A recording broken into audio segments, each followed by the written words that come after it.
fashionably late. Couple minutes.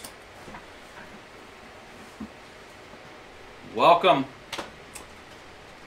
Sitting here doing some testing with some older cards, and I don't know why we didn't go live earlier.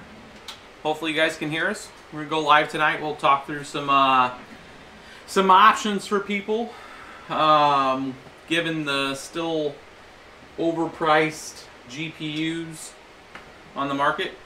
Let some folks get in here. We're gonna be going through a couple different cards tonight. Put these over here, that way you guys can see what we I love switch alerts. I have right now plugged in, I have one of the three here of the WindForce Radeon R9 380s. I have a couple of these 380s. I think a few of them are just 380s, and then I have some 380Xs. I think this is a 380. Let me see here. I like a colossal box falling here. Let's see here. Two of them are 380Xs, and I have one 380.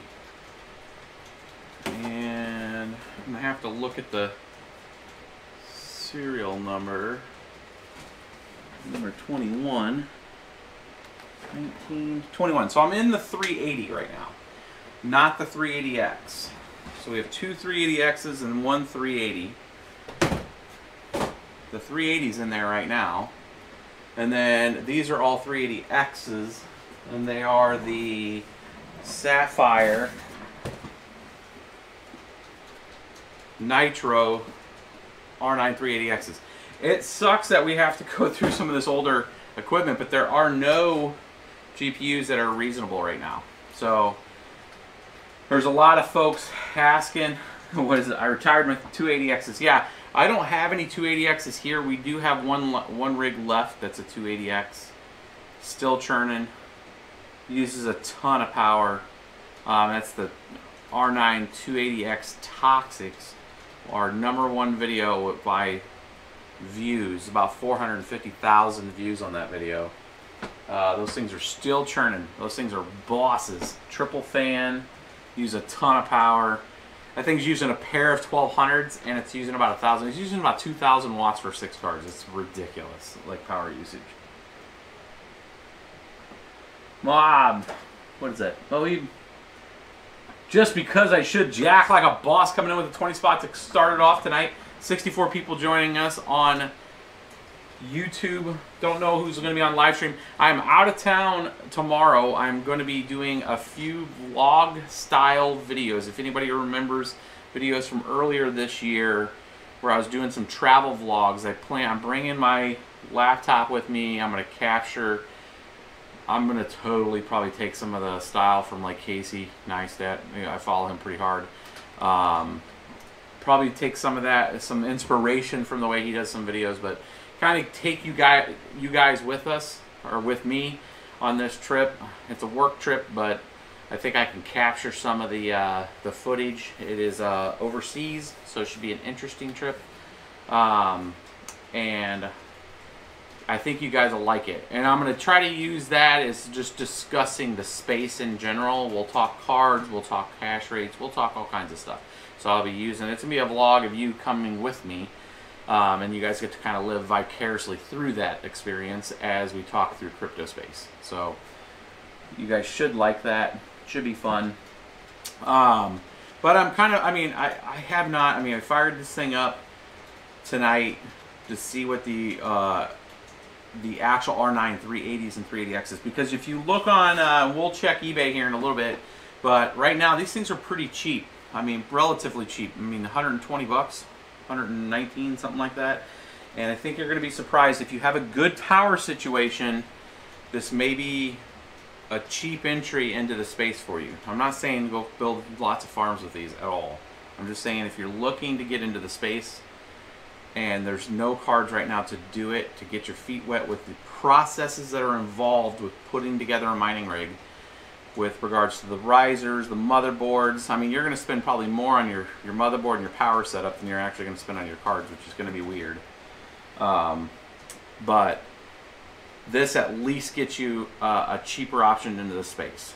So we're going to try to get all 6 going. I have an 850 watt RGB thermal take power supply and an 850. So a 750 and an 850 are in this machine. Yes, it takes the 2 power supplies to power these cards. These things use a lot more juice. A lot of the R9 series, both the 280 and the 380Xs. The 380Xs were more power efficient than the 280s, but they're still pretty good runners. And what we'll do here right now is I'm going to switch over to the screen so you guys can see. Essentially, this was a fresh build of Windows 10.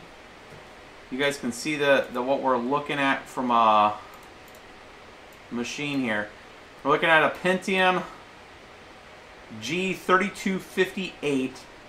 So this is like 1150 chipset. The motherboard we're using tonight for this build is a trusty old H81 Pro BTC. I've seen these come down a little bit in price. I've seen this as low as 80 bucks. I think now they're probably about 120. You guys can spot price it. I didn't get a chance to check on Amazon tonight to put any links for it, but an H81 Pro BTC is a 6-card board. You can kind of see this for the folks that are, that's a little close. Got the, you guys can see that. It's a 6-card board. I call it the original OG board. 2004 is when this came out. These boards, the H81 Pro BTC, it was about March of 2014. Did I say 2004? 2014. Jesus, dating myself. 2014. We were one of the first mining channels to review this board in 2014. It was about March, into February, March. This is a newer version. They'll say if you have somebody trying to sell you some old equipment, the H81s that are newer have this little blue. Here, let's do it here. It literally says new version. So that means that this is like a 2016. I think it shows on the box if you're getting an older one or a newer one. I mean, there was no real big change to it. I think the difference is the actual processors that you could use on the 2014 boards. It would take 2nd gen and 3rd gen older 1150 chipsets. This was the newer version supported the 4th gen 1150 processors. So that was the big difference between that. So this one supports 4th gen, so you're talking 1150. Now, not 1151. 1151s is the one that we've been using since 2016, which is the chipset for the processor. So when you're looking at your processor, it should say LGA 1150. That's essentially just the form factor for the processor. All the newer stuff is 1151. So, I have an 1150 right here, a brand new 1150. This is an 1840, a G1840 Celeron. This is like the bottom of the barrel. This thing's like a $30 processor. These are hard to find these days. I mean, well, this is not 30 now. It's like impossible to find. But I was going to do a real cheap micro build. This is a three card slot board. This is when I get back. I wanted to try to put some more of these guys in there with one of these little what is this? This is a Gigabyte H1 or 81MH. It's a 3-slotter. It's a small. It's a mini. It's not a micro. It's got a 16X and then 2 1X slots on it. And I want to take the expanders on these, all 3 of these, and I want to try to turn it into a 6-card board just for giggles. Because I had an extra. It's one of those things where you find some old equipment. I found this processor kind of tucked in the back, and I found the DDR3 memory, and I was like, well, damn. You know, I have memory and a processor. Let's build a computer around it, right? So I know most of you guys have probably been through that if you're builders. and you find old equipment and you're like, you know what, let's just build a whole other machine around it. So that's kind of what we did here.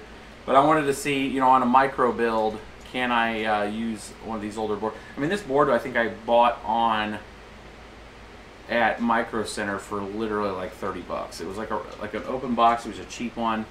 And then this processor, when we got it, was 30. So it's going to be a cheap build. We're going to try some older cards with it. It will be using a lot of power. The expensive part of that build is going to be the power supply. Power supplies are expensive, so we may go with like one of the China builds. Power supplies like the server style, it's like 90 bucks. That will give us enough actual output, and we'll keep it cheap, because a retail 1200 watt, or even if you do a couple 750s, we're going to be we're going to be at the cost of the motherboard, processor, memory, and probably 2 or 3 of the GPUs if we're using older GPUs. So we're going to try to keep it, see if we can get an entire 6-card mining rig for under 100 bucks. That's my goal. So, or $1,000, missing a zero. $1,000 build, see if it's possible right now with crazy prices, and what does $1,000 output give us, and see what we can do. How many on a Z370 GPUs? On a Z370, we were able to get 8 cards. You can go 9 on that board if you pull off the heat plate that's covering up the other M2 slot, and you could go 9 just like the Z270 boards. But the last build that we had with the 1070 Ti's, we had 8 on a Z370 with an i5 80. What was it? Wasn't an 81 8 Series X. It was the newer chipset. The newer, yeah, it was an 8 Series i5, which was an expensive build. That's like top tier. I mean, if you're gonna do some other stuff with it, but. Let's go back to this just to see you guys. I haven't put the other risers. Essentially, we got the other risers just kind of hanging here. I haven't plugged in the other power supply. I just got the first 3 up first. You guys can see this build here. Essentially just a fresh Windows build, latest AMD drivers. And let's go into the device manager. We got a bus controller just hanging out. No, that's for that board. We don't need that. On this, this is the R9 380. Again, this is not the 380X. I have GPU-Z on here. Let's see. Let's do a search GPU-Z. Yes, I do. Let's do this. Launch that. Yes.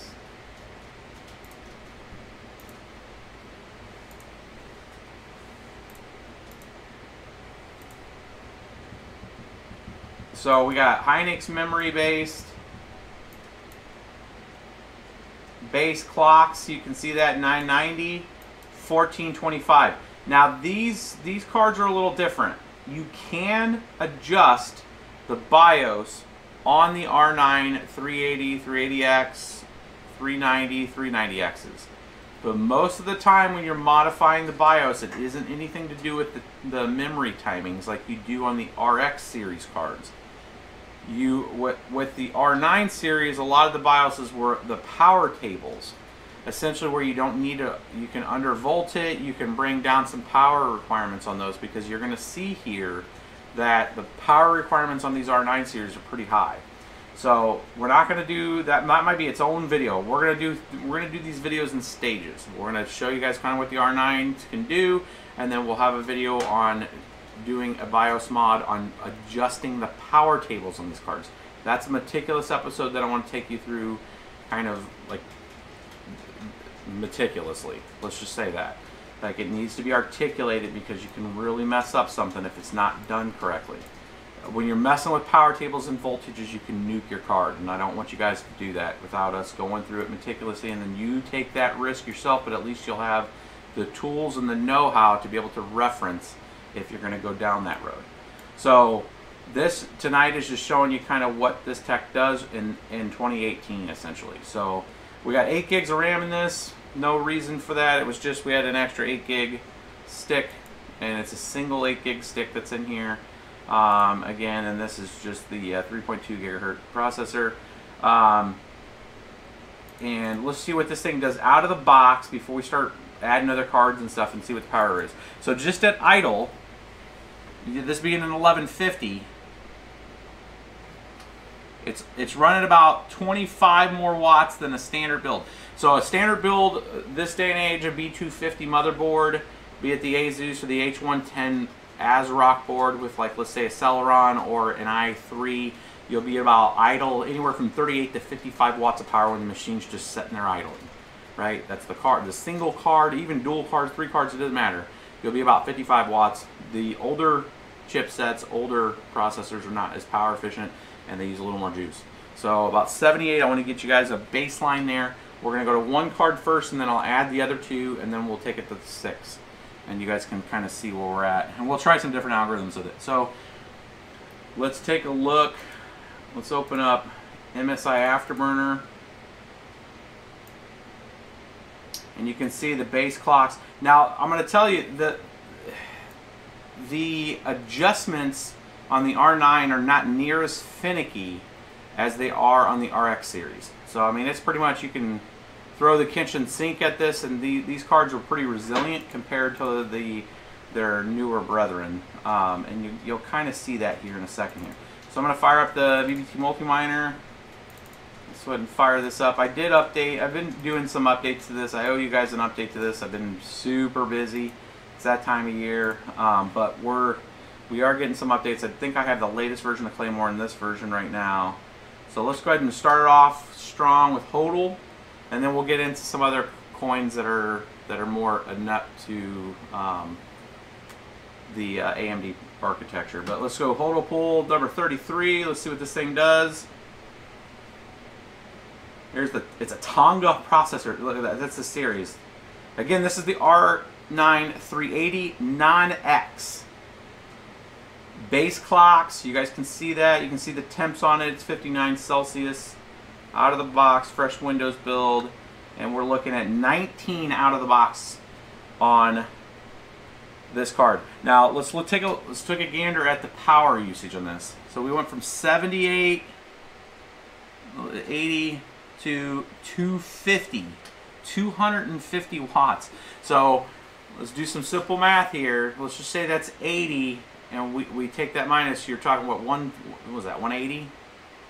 It's about 180, right? 190, somewhere around there. Yeah, about 180, 190 watts of power right now. A metric crap ton. So that's about 75 to 80 watts more than a base untouched, about 70 watts versus like an untouched RX 580. Lots more power usage for 19 watts. So you're probably thinking our 19 mega hash, which you're like, that's just crazy. Crazy talk. And we'll do some adjustments here, but let's get that. So it's 19.6, so just under 20 right now out of the box with the 380. We will try the 380X next, but let's go ahead and let's try a couple more algorithms and see how they perform. So let's go up, and we're going to do number 16, I believe it is, which is some Monero. So 16, we're going to use 9. We'll try 16 and 17. I don't think there'll be any difference between the two.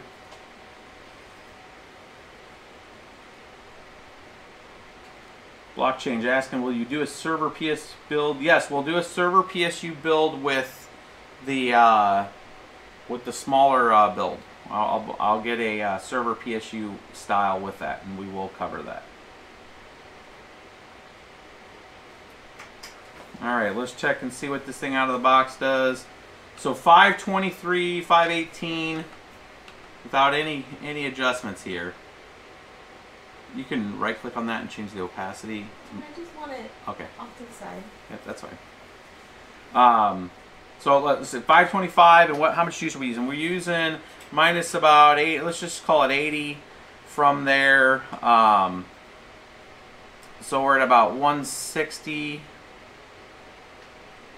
Yeah, about 160 watts. So we only dropped a couple watts with just using Monero. So it's not as power efficient as like the RX series is against Monero, where it's about half there.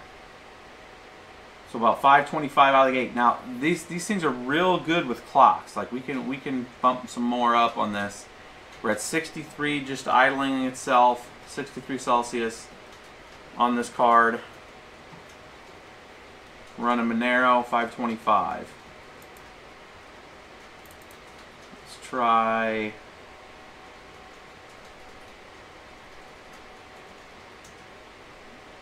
The only Vertcoin we got is NVIDIA. Electroneum should be close to the same thing. 51.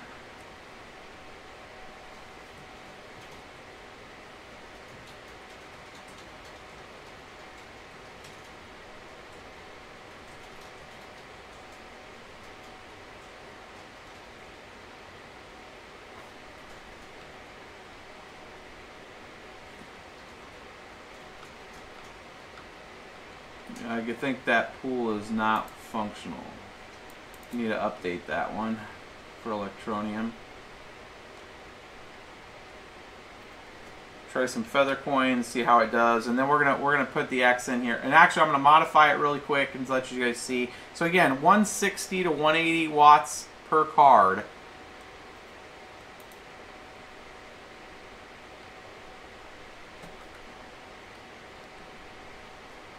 Here we are with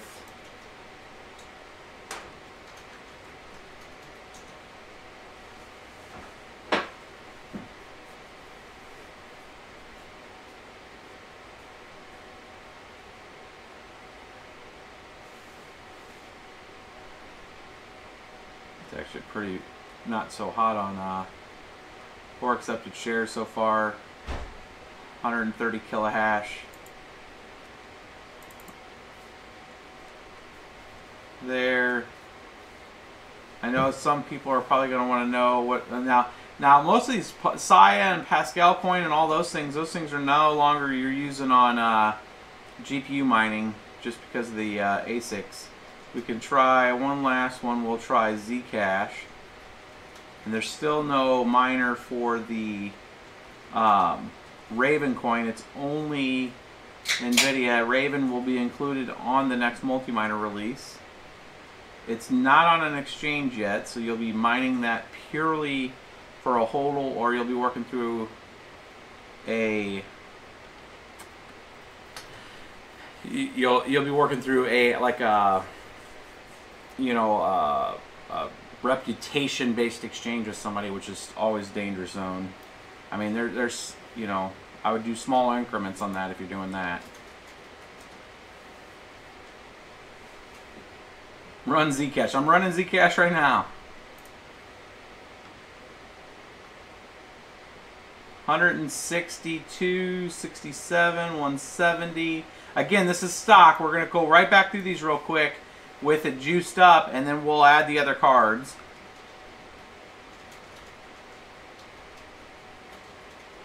Beer 30. Mama Bear on, let's see here, what is she drinking? Red's Wicked. So it looks like almost 200.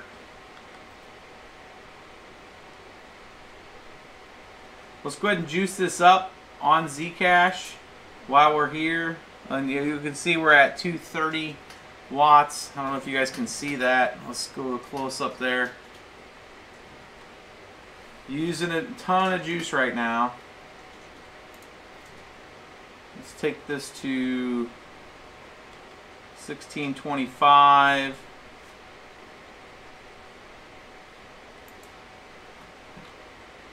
Well, it's 10. These things like power. We'll try it both ways. And this needs to be...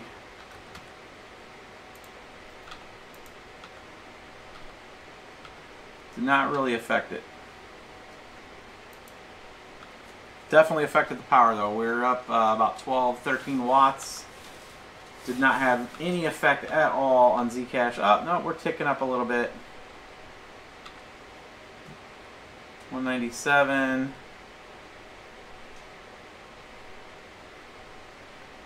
$98. We may actually break 200.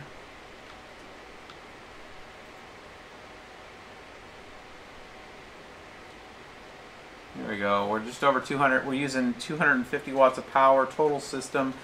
minus the 70, we're at about 180 watts to the card and the riser itself.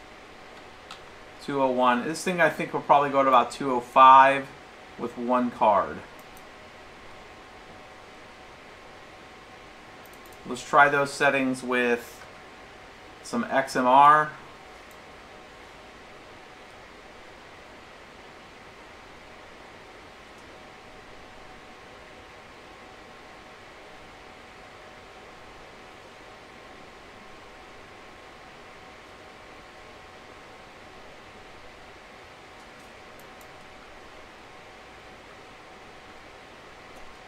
We're over 600. 604.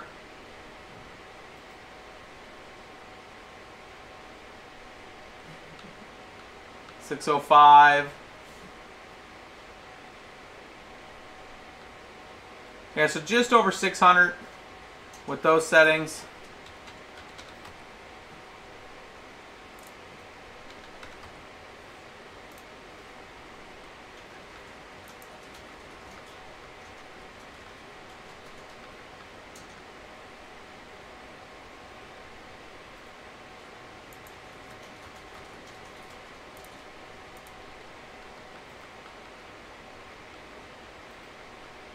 It liked the power increase.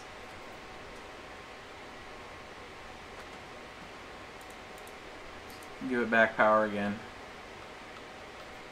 Yep, back to power. You can see how it does not like, it wants more power. Well, the moment I took it back to 0, it dropped it to 530.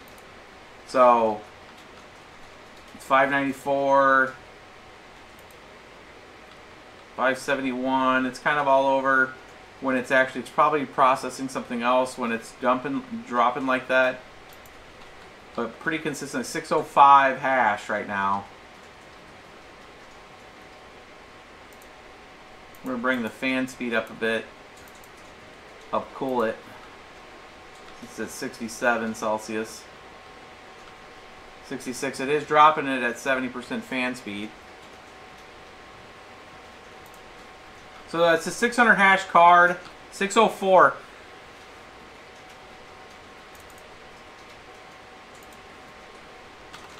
And here's kind of the, I mean, if power's not a thing for you guys, everybody has different power situations, but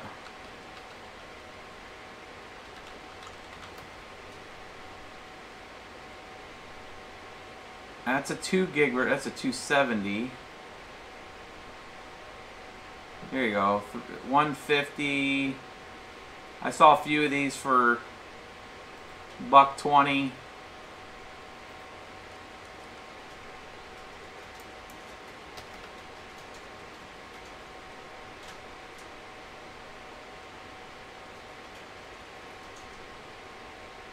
$112. This is this actual card. $112. 600 hashes on XMR. You're going to be using a little bit of more juice, so 235. That's the system plus the card. It's about 180 watts a card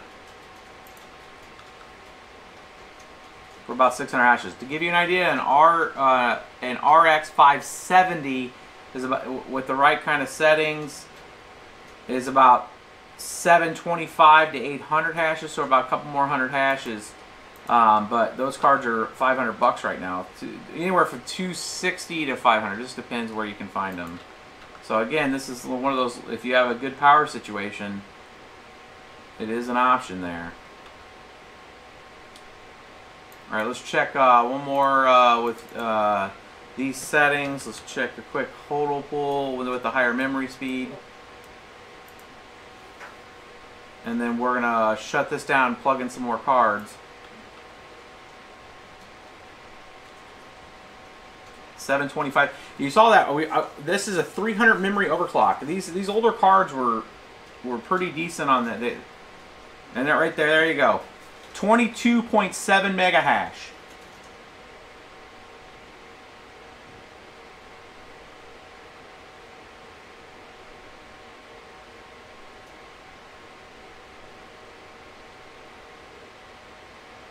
Almost 23 mega hash on the R9 380 non-X. 22.7. And these cards are a lot more stable. Like I have the R9 280X and we had some of these 380s, and these things are rock star stable. These things are not as variable or as finicky as the RX series. That's one thing about these old R9 and R280 and 380 cards. And anybody that has been mining for a while, especially in this chat, will probably contest to that they're very, very stable. But you're probably going to have to go with one of the server-based power supplies to save some money, because these things use a ton of power by comparison to their counterparts. So about almost 23 mega hash on UBIQ.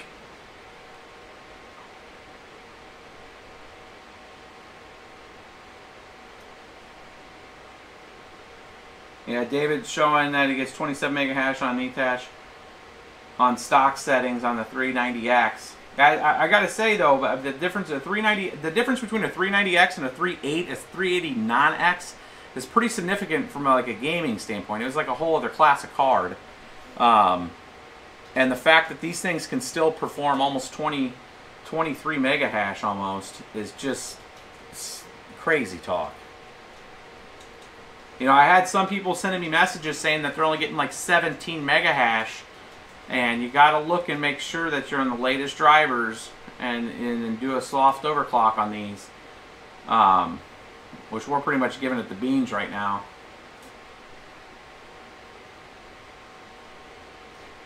But it all comes back down to power. I mean, if you have a bad power situation, and power and heat. These things are great in the winter, horrible in the summer, because they put out a lot more heat than the other cards.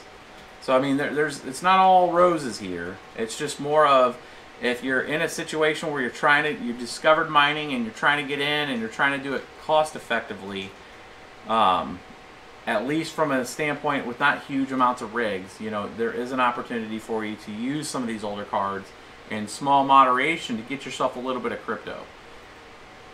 You know, you're going to have to be mining more than likely coins that don't have a huge amount of difficulty. Get some of that crypto, understand how it functions. This is more of kind of like to get you into the space, but at the expense of a little more heat, well, potentially a lot more heat depending on your situation, and a lot more power usage. I mean, like a 40 to 60% more power usage than most cards.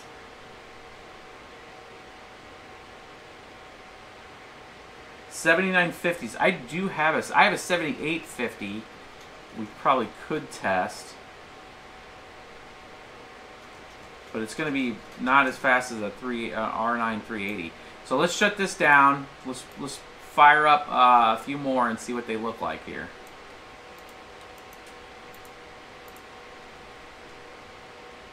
So almost 23 mega hash. I'm actually pretty impressed with that. That's quite a bit for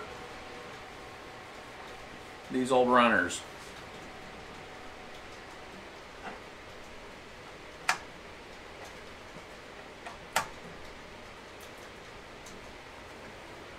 So I just plugged in the other two here. We're going to do the 3 first, and then we'll onboard the other 3 here.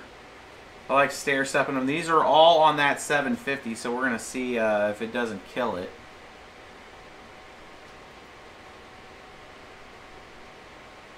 It should be the initial 78 plus the 180, then plus 180 plus 180 is what we're going to get out of this. So we should be right at 700.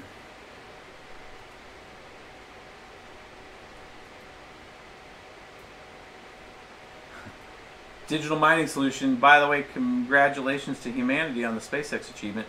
SpaceX is huh? I broke it. You broke it. Oh, the chat? I pushed the wrong button. Oh, did you de-auth it? I guess. Oh. I tried to fix it. I did not. You de-authorized it.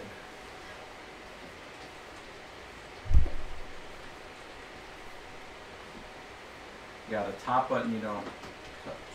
Yeah. Because now I gotta like do the two-factor and... Oh, are you serious? Oh yeah. That sucks. What was I supposed to hit? The one that's below it that says Oh. the session. Oops. Okay. No, it's okay. I'm fine with it. Let's see here.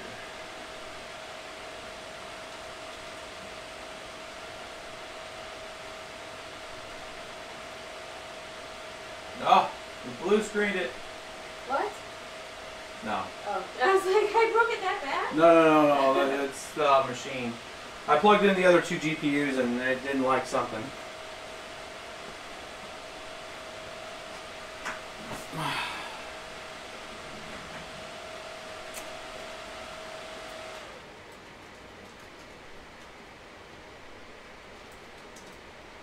So, and this, we're going to fix this case. If look at this. Thanks for your work. Does Simple Mining support RX Vega? I heard mixed messages. Can you try Aeon? RX Vega.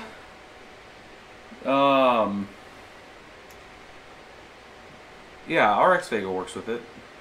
Should work with it. It's not going to be your most efficient setup because the reason why. Okay, so have we used RX Vega? That's a good question. I have not used it with Simple Mining. However, I don't want to say that you can't use it with Simple Mining. But the reason why a lot of people don't use it with Simple Mining, let's go back to this, why this thing's trying to figure its life out. The reason why a lot of people don't use Simple Mining with RX Vega is because the settings you want to adjust is in Windows, because you're going to want to throw a couple threads at it, and the HBM2 memory support settings that you're going to need enabled in Windows give you that opportunity to get the card to the hash rates, you know, the 2,000 plus hash on XMR happen in Windows. To my knowledge right now, they don't have that functional with the HBM2 memory support in Linux, and I could be wrong on this, but the last time I researched it, HBM2 memory support was meh in Linux. So, this thing, go to a different port. This may be a DDU thing that we're going to have to do here, guys. Whenever you have issues like this, where you just plug in a couple more GPUs after kind of a quasi-fresh build. I say quasi because I built this drive and I had it in another machine like this, but not with the R9 series. So what I'm going to do is unplug the two that I just plugged in, boot up, and make sure that it still boots with the single card. And we're going to perform a DDU on this to remove the driver. Then I'm going to plug the other two cards back in, which will then allow them to be not set up but in Windows, and then we'll let Windows reload the driver for you. So that should fix the blue screen issue that we just had.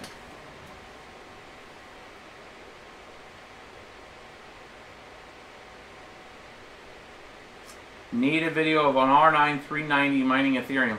I have an R9 390X. I don't have an R9 390. We might have to pick up one if GPUs don't really readjust the pricing. So you can see Windows came back up. It didn't blue screen. We didn't have the issue that we just had. So what we're going to do is we're going to do a DDU. We're going to remove the driver.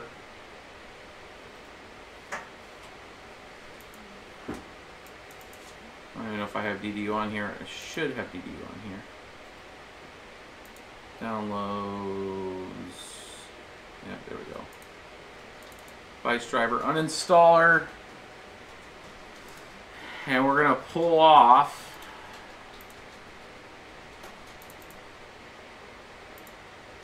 here we go. Cancel. I'm not too worried about being in. I'm going to do a clean and restart.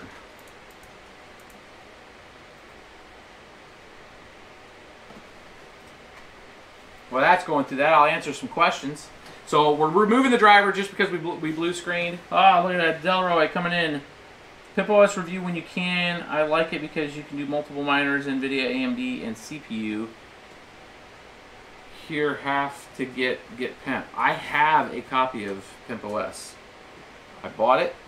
and we haven't done a review on it yet. But we do owe you guys a good review on that. And quite frankly, there hasn't been a lot of content when it comes to GPUs, so it makes sense to probably use some of our older setups. I mean, we have a 570 Armor setup here in the back that we could use with that, and we could always go pull a couple other setups back and do that Pimp OS, both on an NVIDIA and an AMD. The question is, would you guys like that in an episode format? We need to probably do an episode format to make it simpler for people, but I'd like to do it in a live stream to show people how to set it up and stuff, because it's, you know, any of the Linux OSs usually require a more meticulous walkthrough, just because a lot of people don't have the experiences with Linux. So being able to adjust settings and stuff in there and navigate through the command line is usually a pretty good help. So the screen is green right now in this because there's no driver installed. And what I'm going to do is I let it reboot. And it's the capture card right now capturing this. I'm going to shut this back down because I want to plug in the other GPUs. I just wanted to make sure it came back up after the... Here's the thing. When you guys are doing tasks, I'm on this right screen. When you guys are doing tasks like this, like what I just did, and I'm going to, because I go so fast sometimes with this stuff. Like, the basic setup was, we had one card plugged in, we did some testing with it. We had two other cards hanging out there with the risers ready to go, ready to be plugged in. When we plugged in the two GPUs and we rebooted it, we blue screened.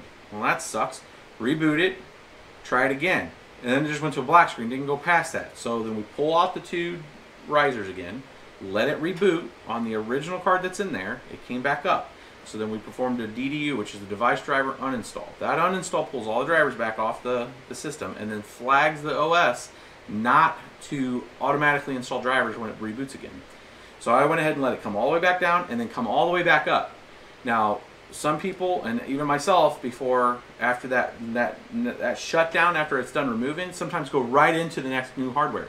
I don't recommend that. Let it come back up and make sure that everything is good to go with the driver uninstalled, the original card still working, then shut it back down, and now you're where we're at right now. So now I'm going to plug in the two GPUs with no drivers installed on the OS, and we're going to let it come back up. I'm doing that because I want to make sure that the two risers here are good to go, and that all the GPUs without any drivers, we see it in Windows. And what we're looking for here is Windows to boot back up, and I want to see all three cards in the OS with, you know, with exclamation points with no drivers installed. Then we're going to go ahead and just download another fresh set of drivers. We're going to install it. We're seeing Windows come up right now, which is good. Let's go to the full screen here. What about Awesome Miner? I have not messed with Awesome Miner. I know a lot of people ask me about it. A lot of the auto switching miners I just don't usually mess with, but for content I probably should for you guys. I've heard it's awesome. So that's what we're looking for. We're looking for the one adapter we're on, plus the two adapters that have exclamation points, no drivers installed. That's a good thing. That's what we're looking for. So right now I'm just going to go through and make sure we have the latest drivers. This thing's blinking on me because it doesn't have a driver, because it keeps trying to retarget the AMD drivers. This will take us to the AMD driver download. It's kind of a cheater way to get straight to the downloader right from Google. You guys don't see the screen blinking because the feed doesn't drop whenever that happens when I have that. Graphics drivers, R9 series for these particular GPUs, and we have R9 3XX. Screen's blinking for me, so I have to wait. All right, and then Windows 10. That should get us to this. General end drivers fine. Now you can use, on these R9 series, you can use just the plain minimal setup because these are not susceptible as much to the compute issue as the RX series is, so you could use the minimal setup on these, but we're just going to go and download the whole thing, mainly because I want to try the compute mode on these and see if it makes any difference. It shouldn't, but we'll see.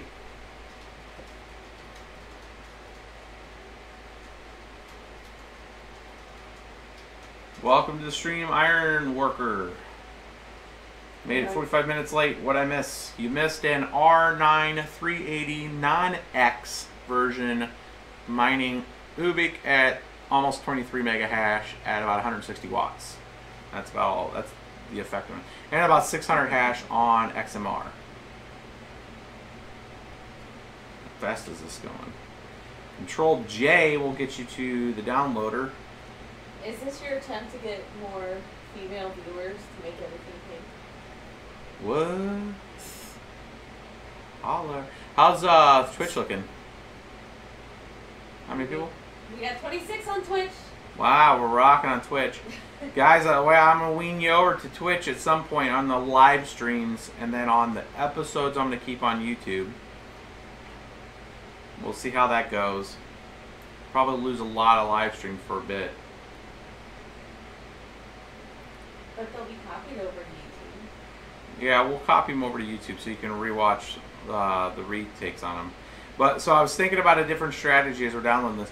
So that we're gonna move over to just doing Twitch only on the live streams, but the versions that will be uploaded to YouTube will be cut down versions. So like it might look weird in the beginning, but all the gap of space between the stuff, it'll just kind of be like if anybody's ever watched a U.S. baseball game that's just all the hits, you know, and all the hit, all the action.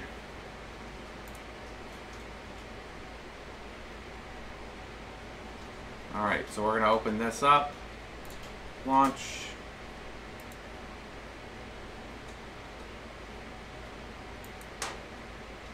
Now hopefully, after this is all set up and these 3 cards are working, when we go to add the other 3 cards, we don't have to do this again. But sometimes you do. Sometimes on the older cards, it's while they'll give you excellent performance and consistent performance when they're mining, comparable to the RX series, their initial setup is kind of a pain in the ass. Tried Twitch, not a fan.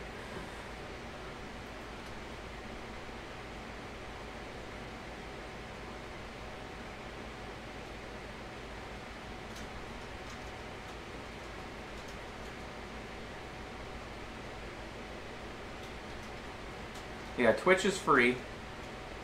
It has an ad that starts up in the beginning, just like so YouTube is sometimes. YouTube. Yeah, there's a lot of rationale of why to eventually go to Twitch from a streaming standpoint. One, it's a lot more consistent. It's clear. It has a better algorithm. It's not near as buggy on the production side for us. It's kind of what the streamers are going for. It gives you guys a different way to participate. There's a lot more, there's emojis and all that other BS that you guys can put on there, but there's ranking, there's just a lot more.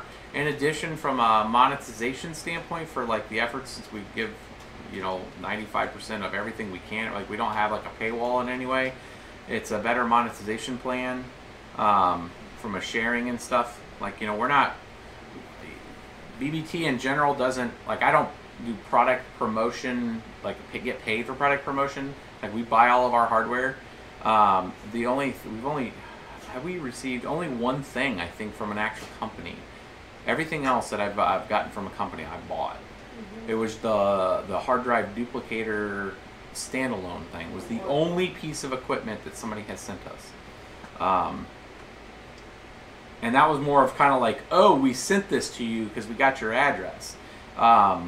So, like, the efforts that you guys give to us and stuff is what kind of maintains the order on, to keep us not just motivated. I don't want to say that because I'm super motivated in the space in general, but, we do value any of the contributions you guys give, and all I do is I take that back and, it's what pays for, like, the mouse pads and all the shirts and stuff that we end up turning right around and giving some of that back to you guys anyway. So the ability for people to participate is a lot higher on Twitch, and it's just not as buggy. I think the interface is better too compared to YouTube. Like the YouTube doesn't use the screen like Twitch does. Much bigger screen. It's bigger, yeah, it's a bigger output of screen. Uses the full browser.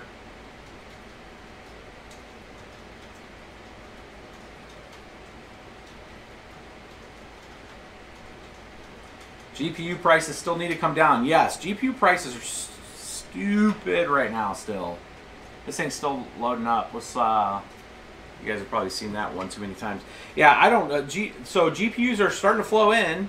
They said after February 5th they would start to come in. We're 4 days past when I heard out at CES when the supply was supposed to come back into stock. And it looks like some of it's really starting to flow in. However, they're still keeping some of the crazy prices. A way to fix that is to overbuild. But there's a lot of risk involved in that from their, at least from their standpoint, they think. Let's go through and try the compute mode. Here, let's go into here. And see if it matters on the R9. I don't think it does, but tossing them into compute mode was not a thing back in the day when we used to use these GPUs. So I wanted to test this anyways because I have not on the R9 380 series. So this is going to be 2 R9 380Xs and 1 R9 380. All of them gigabyte WindForce. Again, for the folks that are just joining, these are about $112 to $150 on eBay right now. They're going to be hard to find on the retail side, and if you do find anything on a retail side, it's probably going to be super overpriced. But there are quite a few gamers out there that have put these out. Let's look at the 380Xs. We looked at the R9 380s. Let's see what this looks like. So if I go to eBay,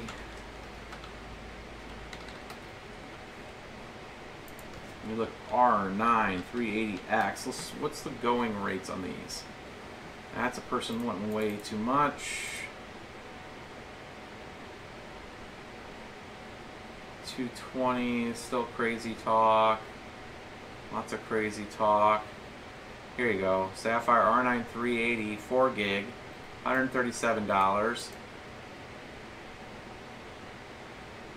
Now it's got bids. It's got 3 days left, so it might get bidded up, but 189. That's still a little high. These should be about 120 to 150.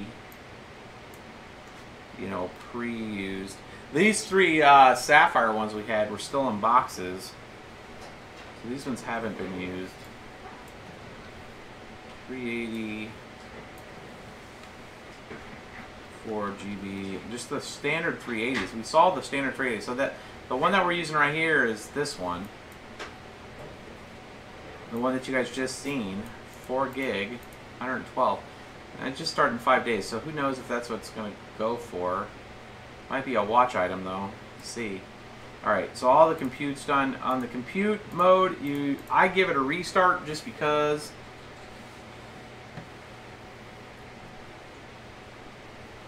Where for the folks that just joined us, you know, doing that or caught us kind of in the middle of that restart, that blue screen was solved. That shows you that fix was removing the drivers and restarting it, and then it was fixed. It didn't mess up the OS in any way.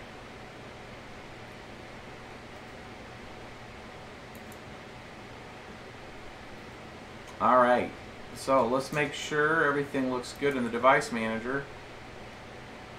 Everything looks good there. All 3 of them are in there. Let's go ahead and just juice them up.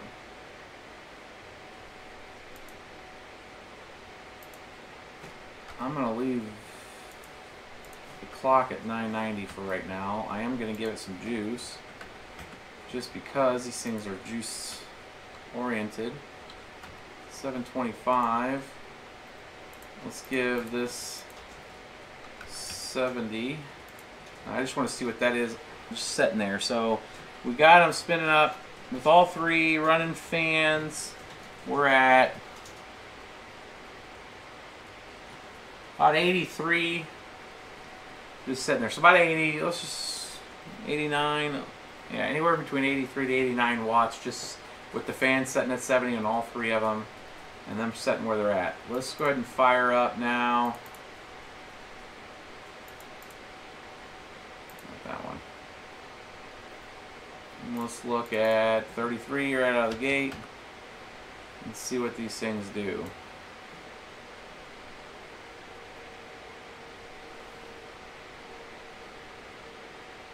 How big of a load does it put on that 750?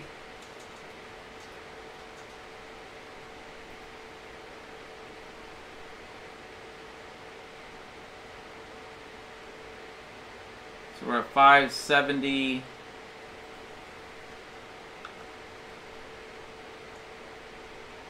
Now that's funny. So the 380Xs are actually running slower than the 380.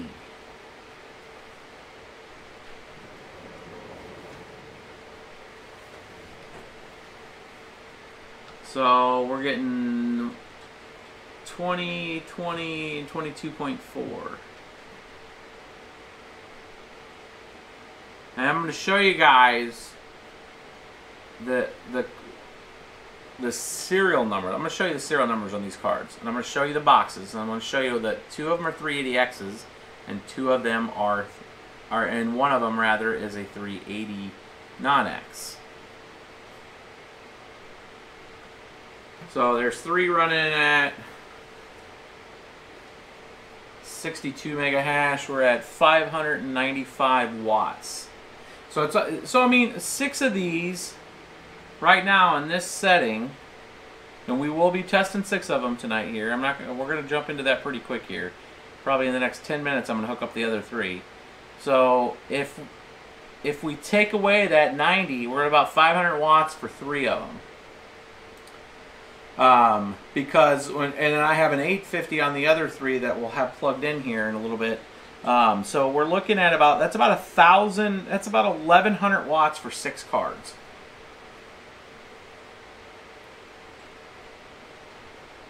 And 62.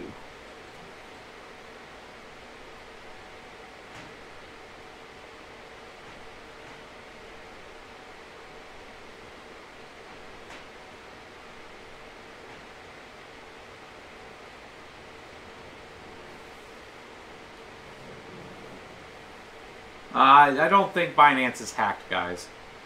Binance moved a lot of money today just to show that they're very liquid in Bitcoin. They moved like something like $300 million just to show that they're not, and that they're going through some heavy maintenance.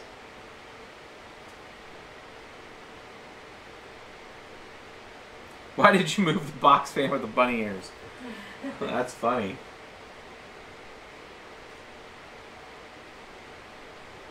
What version of risers do you recommend?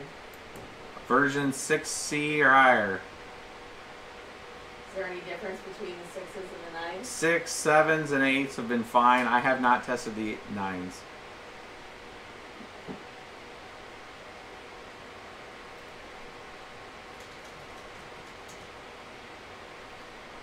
Let's check some XMR with the 3 and see what our power reading is.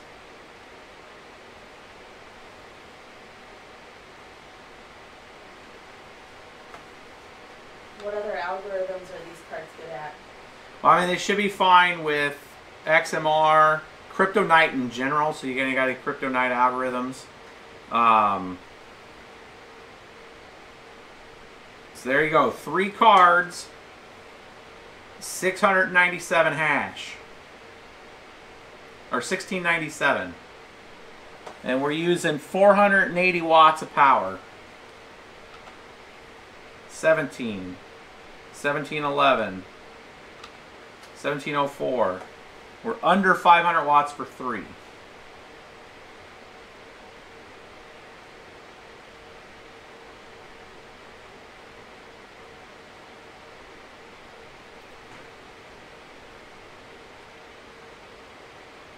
holding about 60 C, 1703 or 1713 hashes.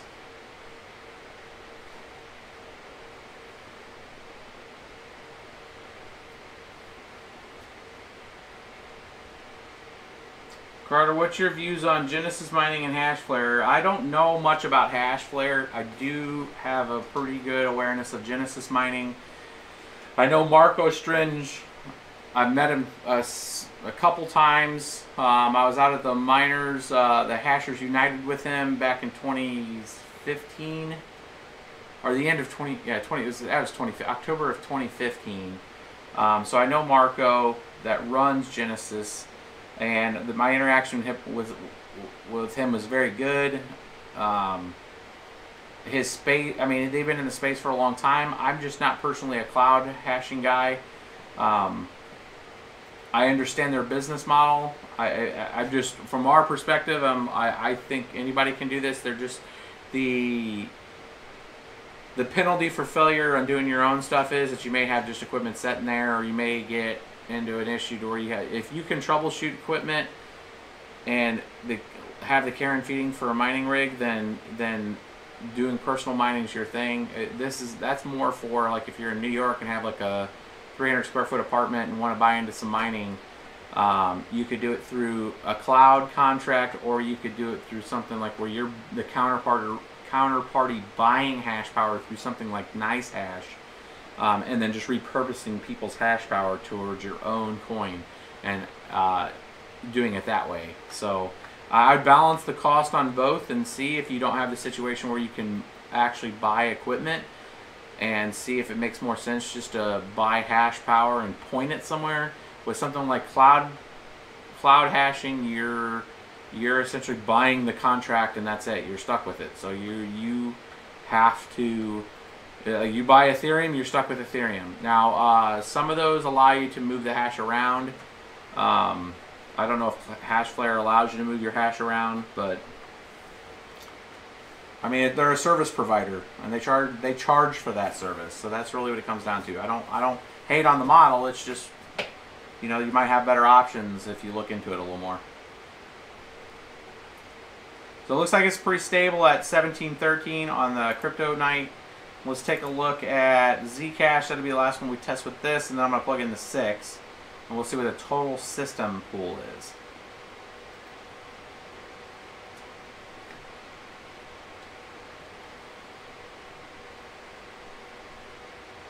So still not too bad. I mean, if the other 3 cards perform the same way, you're looking at, what, 32, 36?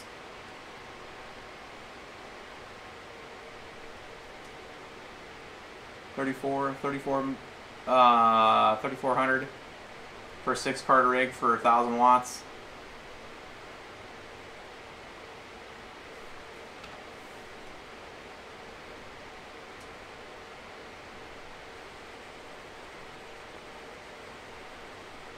And there are the 3 cards. Very different hash rates, which is weird. Well, we're getting 230 on the 290, or the 390 sorry, 380 by itself, non-X, and then we're getting 203 on the other 2.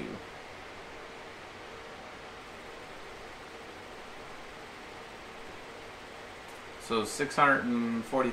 So it takes 3 of these things and 540 watts of power to equal essentially a slow 1080 Ti.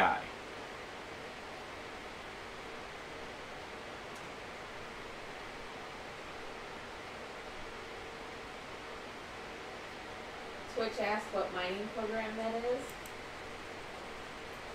This is Zcash for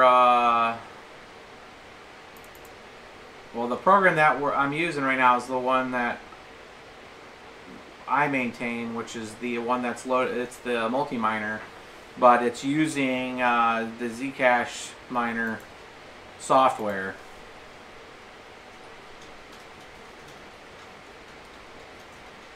Oh, is the screen really low for them? Let me see if I can bust up the birds.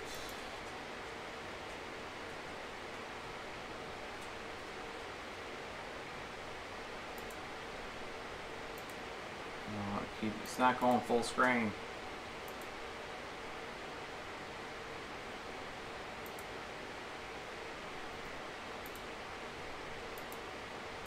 Why aren't you filling the screen?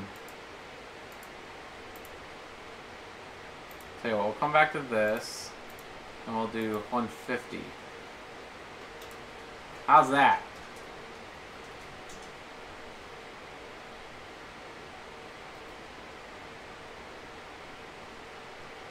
Yeah, block change about 650 sounds about right.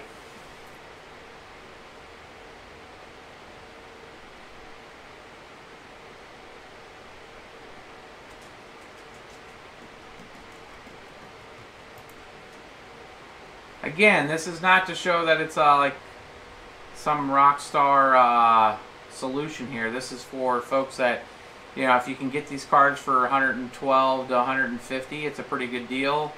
And if you have a good deal on power, this will give you an opportunity to get into the mining at a pretty cheap cost, provided you can get a power supply that isn't going to kill you, power, you know, cost-wise. I don't know, like, I mean, Siacoin's kind of pointless. This is more just for spite to see what 3 of these things will do. Way better. Yeah, smash that like button if you like that it's a much bigger screen. I'm so sorry for not switching that before. 2 gigahash on 3 of these. So, what that, the new miner... The D? No, it's not the D. I don't really follow the ASICs anymore. I think it's 814 gigahash though. 622 power-wise. Using a lot more juice. Let's go ahead and do 6 cards. Shutting it down. Let's use a...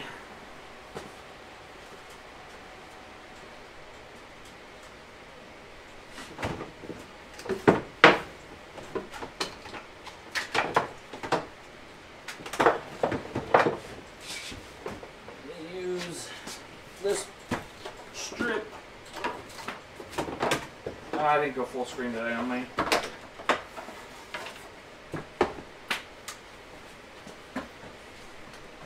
Switch back to the main cam. I want to get this moved over to a strip because I got 1 power supply right now plugged into the kilowatt, and I want more than 1 power supply because we got 2. What we're going to do here, let's go 2 of these guys into this. I'll change this around. Plug in this other power supply here, which is an 850. Hopefully we don't have to do a DDU on this. Anybody that wants to do the time strips for this tonight, the first one that does it, I will send you an ETC. So put your ETC address in the description with the timestamps covering all the good old different areas and the amounts of hash rates, and I will hook you guys up just to help out the community. We don't need the actual, this whole thing here. Let's just let this go. Just make sure it's on, which it is. Still on. Well, almost took out the dog. Almost took the cut out. Alright, so that should be to where they can see that. Let's go ahead and plug these guys in. These are ready to go.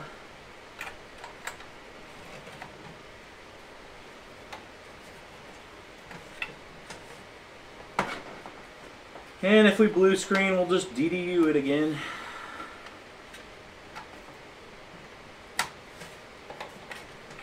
Those in there. Make sure that's set on. It is. That's on. With the latest driver, why can I not overclock after modding the BIOS?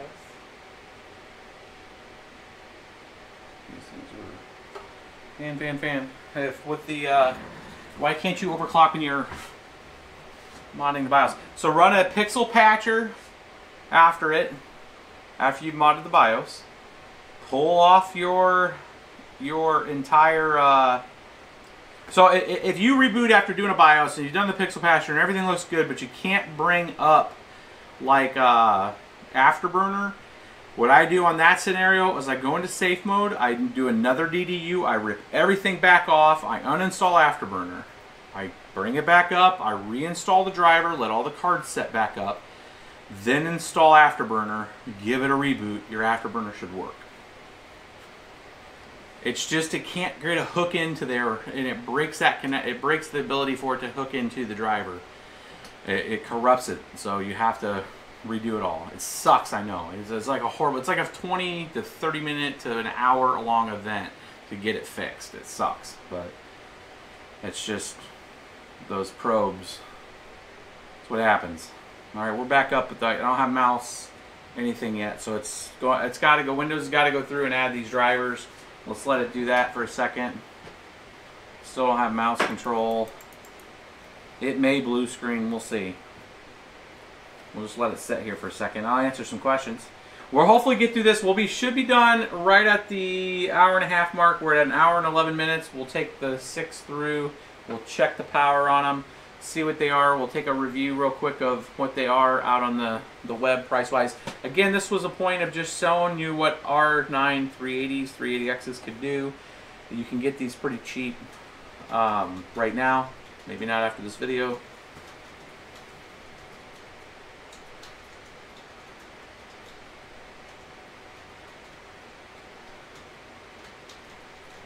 Troubleshooting is half the fun. Troubleshooting is one of those things. I mean, that's I'm trying to find situations. I kind of value, anybody's been following us for a while, I kind of value the times when I have issues, because then it helps me go through it, and then you guys get a capture of that, and it's immeasurable if you're beating your head on a wall trying to fix something. For anybody that was late, I'm going to give this about another 2 minutes, and if it doesn't respond, I'm going to give it a hard reboot again and see if it's trying to figure its life out here. Anybody that was late, I'm going to be traveling tomorrow. We're going to go into a vlog style. So if anybody has been following us at the beginning of this year, when I kind of rekindled the series, I was doing a lot of traveling, and I was doing kind of a vlog style, like kind of a Casey Neistat, if anybody follows him. I noticed, so anyways, I'm going to be doing that over the next few days. I'm doing some traveling. It's international. I'm going to try to vicariously bring you guys with me through that, and we'll talk. The stuff that I'm going to be talking on those are going to be kind of market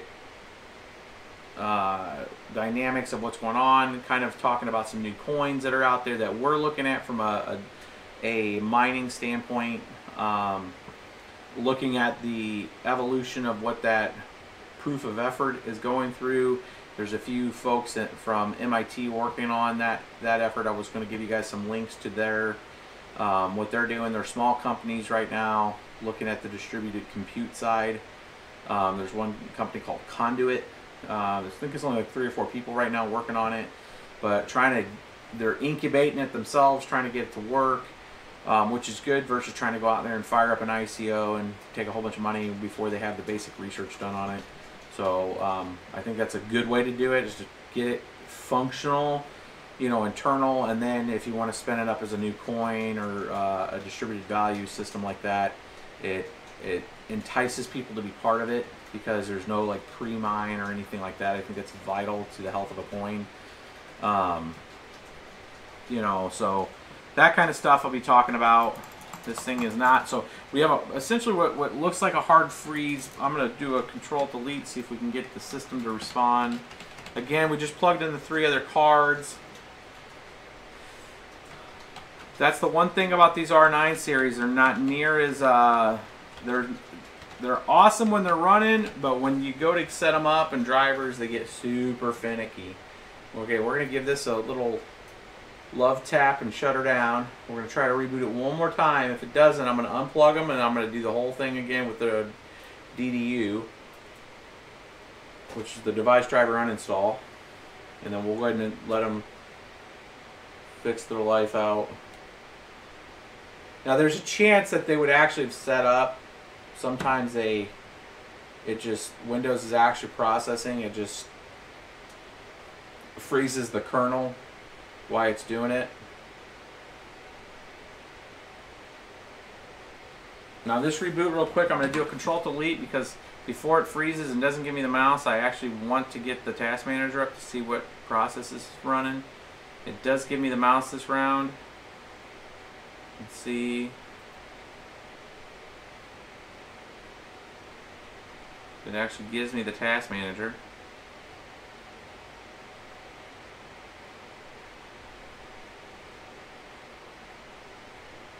Task manager has a pretty high priority in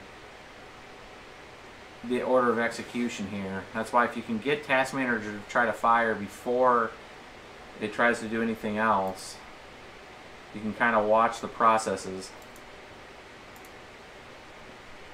Here we go, task manager. It's blinking through right now. So that blinking is the driver setting up. As most AMD cards when they're when the drivers are setting them up.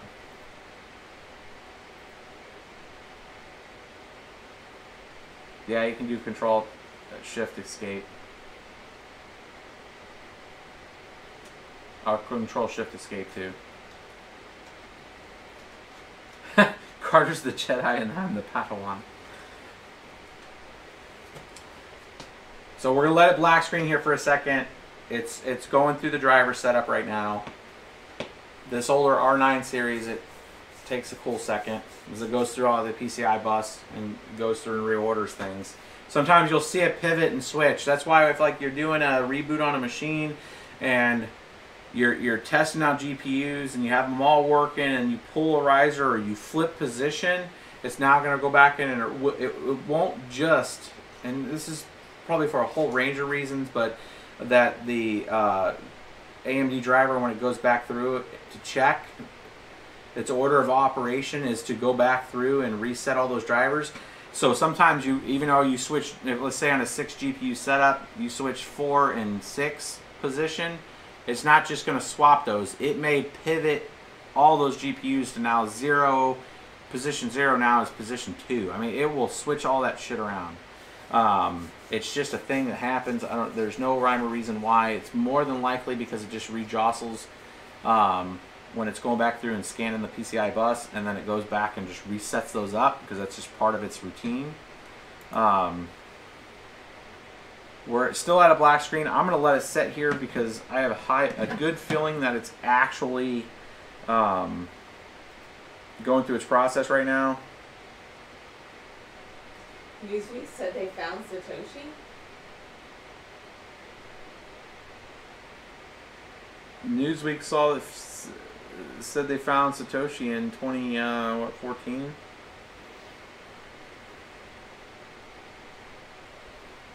And that, you know, as funny as, you know, the Newsweek, we're gonna let this set here for a second, guys, because I think it's still working. As funny as that is like even if they, let's say that they've been doing investigative journalism since the first time they screwed that up and found a guy named Satoshi Nakamoto. I mean, like the guy wouldn't have been going by a synonym.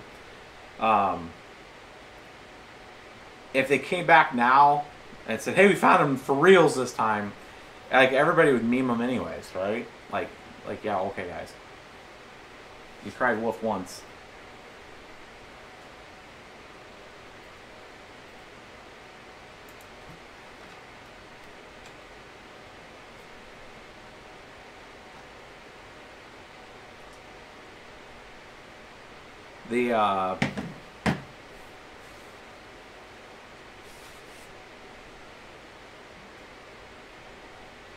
We're going to give this, it's 10:22, we're going to give this to 10:25. It's 3 minutes. And then we're going to give it one more reboot and then worst case, I'll give it a DDU. Really, at this point right now, I'm just being impatient. There's a high chance that it would actually finish what it's doing. It would just take more time than I want to give it right now. On Twitch, we're talking Galaxy Quest quotes. Galaxy Quest quotes? Never give up. Never surrender. Well, see, I have a hard frozen mouse, so there's probably a high chance that it just finally just died on the line here. I'm trying to set up the driver, but I'm betting that it's done through 2 of them, and this last one should give it a final reboot, or it's going to give me a blue screen, one of the 2. Which then we just pull the 3, we do a DDU, and then we get it fixed. Mining is not smooth and glorious every time. Windows wants to recover. I'm going to say just restart. You need your flamethrower. I do need my flamethrower. I haven't even got a delivery request. Yeah, I did kind of troll Elon. I ordered a Model 3. I ordered a Model 3 in what, June? And June or July this year. Last year. Of last year, rather. Sorry. And I was kind of making fun of him. I said, hey, you know, Mars is going to get a Tesla before I do. Just to see if I could get a response out of him. Task Manager. Task Manager came up this time. I do like the fact that this thing... Oh, I might have had this thing set on an overclock setting. Because we're running at 4.3 gigahertz, and this is a 2.3 gigahertz processor. We're running a gigahertz overclock on this thing. That's funny. I see 4 GPUs. Thank you for calling the 1-900-BBT Tech hotline. Please hold while we reboot. Yeah. Let's go back here. We have 4 here. We have other ones that are not set up yet. We're going to do a forced install here on these other 2. So the 2 reboots, one card set itself up, the other 2 died. We're going to see if this freezes them. So we're just forcing it under the device driver on. So if this freezes up, then I'm just going to pull them all the way off, because Windows stopped whatever process it was doing to get it set up, which just might be what's going on right here. It just froze the mouse.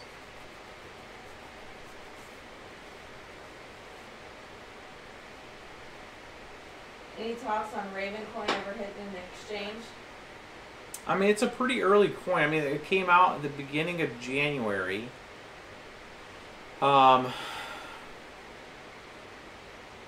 There's most of the coins when they first come out don't necessarily get immediately listed on an exchange.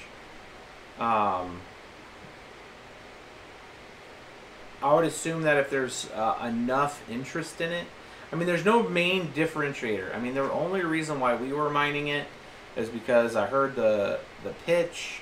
You know, it was a no pre-mine, fair start.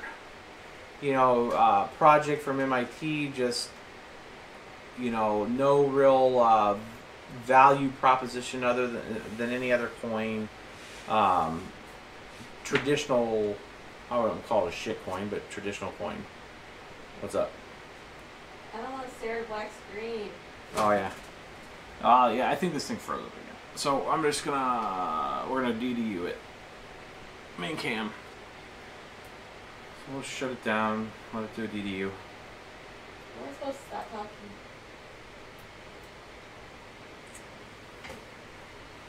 What? We were supposed to keep talking about Ravencoin. That's why I was trying to be subtle. Yeah, well. No. No, I'm not gonna do it because you asked me to. Okay. You know, I mean, it's just, if it, if it gets enough interest, it'll get listed on an exchange. Let's just say that. So if you've been mining it, there's escrow type of services that you can use to exchange. I mean, I have a good feeling it'll get onto an exchange just because, but it's one of those things that it's probably going to have to be, you know, all these exchanges now want you to pay to be listed because that's just their service fees, and some of them are just insane, like prices. I don't know what the exact price was on a few of them, but I was hearing some crazy numbers, like 60 Bitcoin, right? I mean, come on, right? Who's going to pay that kind of money to get listed? You know, it's just not, that's extortion. And I think that was Binance was asking for that, something stupid, like or 20 Bitcoin. I mean, just something way hundreds of thousands of dollars to get listed. And you know, if it takes 2 engineers a week to just work with you and validate the chain and make sure that everything's connected and set up the wallets and secure everything, and you're looking 2, maybe 3 engineers, maybe a network guy and a security guy for 2 weeks. I mean, I get it, billable rates, let's say even at $300 an hour, I mean, maybe it's 90 grand. I mean, like if you're focused on it, like your whole day, I just, yeah, I don't know. There's something, you got to make money if you're an exchange, but you're making money on transaction fees, and to charge that kind of money. I just rebooted this. I'm trying to get, just muscle memory is making me want to click on buttons. So we're gonna DDU this because it's still not seeing 3 of them or 2 of them. They are very surprised you're using a 6-foot center folding table there to support all those computers. This? Yeah. Oh, this says nothing. I mean, this thing's like reinforced. This is not just your standard fold-out table. This has actually got metal bars and stuff underneath it. I actually have a new table coming for you guys. I bought one of those like automatic ones that lift up. So that's going to be the center table here. It's bamboo top, and I can raise it up so we can sit there and have a conversation. You know, where if I'm lifting up, the camera will be better on it. I think it'll give us a better visual look versus you guys having to always look down this way. So yeah, that should be here pretty soon here. It's from Autonomous, the company. We're gonna throw a link out there when we get it, and you guys can see. You guys will see how it functions, how it comes together and stuff. So I'm kind of actually excited for that. It's gonna change this table. If Bitcoin recovers enough, we might actually get a different place here. That's gonna give us a newer studio.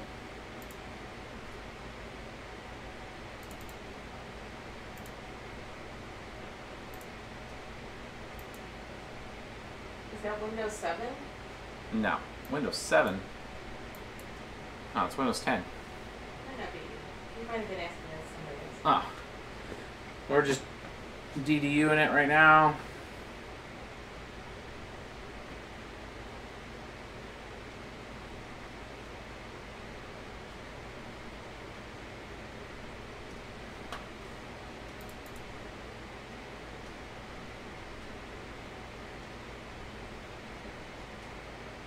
Just for a confirmation too, there was no change in hash rate when we did the compute mode with the R9 380/380Xs. No hash rate change at all.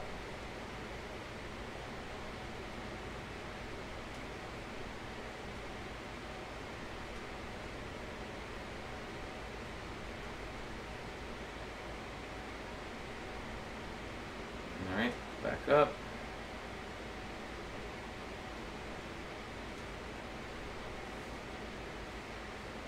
So given that, let's go in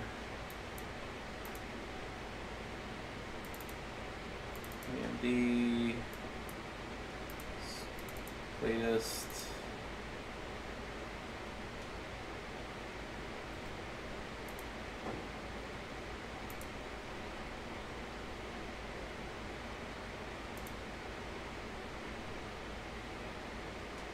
Now if it freezes up on this one,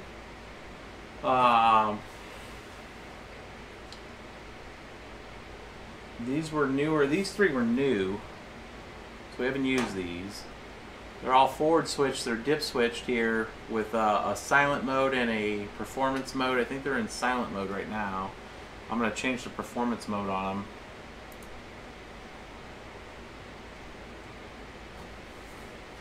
And we'll try it again. I'm not going to let this go past 2 hours because we're already at an hour and a half. This should take another 8 minutes or so to get loaded up. Hopefully it gets everything set up right. These sapphires here, while this is installing, I'll show you guys what we're looking at. So the 3 cards here on the right are Sapphire R9 380X. These are 4 gig cards. So it's the Sapphire series. They're the overclock with the back plates. And these things right now are they're going anywhere from 170 to 2 and some change, I believe, on eBay. And then we have the R9 380X, which is this one here. You can see right there, it says 380, no X on that. That's the one that's plugged in. And then just to show you the other 2 boxes, that's the 380X super clocks. So this is right there, and this is the 380X, and then this one's a 380X. So that's why I was showing you that the 380s actually were performing better. So these are 2 380Xs, and then the 380s, no X. And the no X version is actually running faster. So while the gaming, the X version actually is a little faster. It's faster clock. The no X is better for mining. And you know, the 270 and the 270Xs were the same way. Back in the 270 days. And then H81 Pro BTC motherboard. And that's it. So then the 3 Sapphires are all X's. I'm going to stand up and verify that.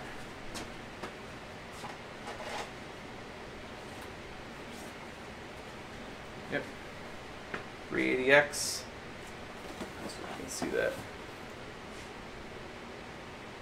380 and 380X. So that's what those 3 on the end are. And I'm taking things out.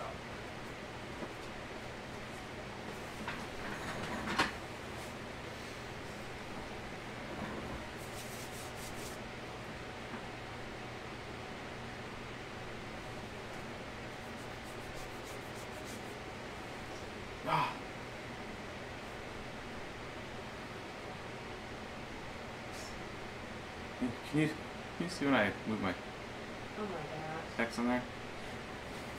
People are like, that dude's so fat. I'm like, yeah, but can you still move your pecs, bro? Oh, I'm sorry. Oh my gosh. And when I'm bored, I'm waiting for this thing to happen. The bee's moving.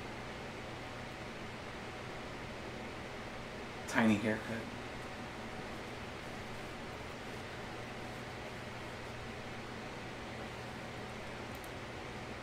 Black screening, rebooting. It's kind of got that Bud Select King on it.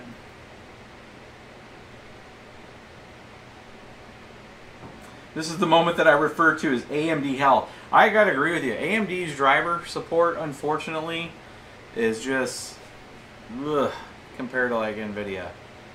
I mean, there's a chance that it doesn't load, and you gotta restart it. I mean, you will spend time. I mean, this is kind of real talk. Real talk, an hour and a half into this.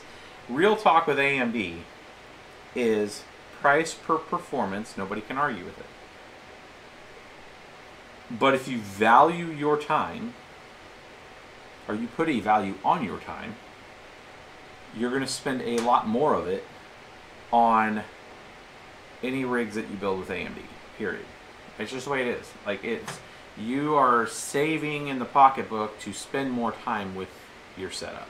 It's just the realities of it. You could have a good situation out of the box. I had this with some 480s, some consistent twin frozer. Who was it? MSI twin frozer 480s. When we first got them, they just worked. You plugged them in, you did a driver, everything worked. But like almost 95% of the rest of the GPUs out there are just, you're in this where it's just blinking and you're waiting for it, and it's just the order of operation that AMD goes through when it goes to load its drivers. With the thing with the R9s series in general, the 380s and the 280s and the 290s and 280 or 390s, is since most of these you're not modifying the BIOS in any capacity, you aren't having to go through with the pixel patcher and all that kind of stuff. You can mod the BIOS on these for the power tables and save some power. And if your situation is only for that, that's good. But 10 spot from Rambo, like a boss. Sign me up for 40 1070s, please. We still the two contacts that I made when I was out at CES to try to lock in a group buy to where we would make a purchase and try to get I even told them, like, I will omit the BBT branding on it if you can just get me a massive group buy with like the twin frozer MSI design. Talking to the product director for MSI, I'm like, I don't want to go out and kill retail. We'll do our own purchase. It'll be a whole cycle you guys run. I have no doubt that with our audience and the fact of the other crypto channels out there, when they would find out if we just did a massive group buy, that I could get the participation from the community to purchase GPUs. Like if we listed them at a reasonable rate, like if we were buying GPUs, I was trying to get the 1070 Ti's at the time. This was at the beginning of January at $460, $469, somewhere around there was the price point that I was trying to purchase them at. And I told them if I was able to put them on the site, that we'd be charging right at $500 for a 1080 Ti, which is roughly what the retail price was. So we weren't making much of anything on it, but it was really just having a venue for you guys to come and get some from, where we could keep that $500 to $509, just depending if they were going to charge us $470 for them.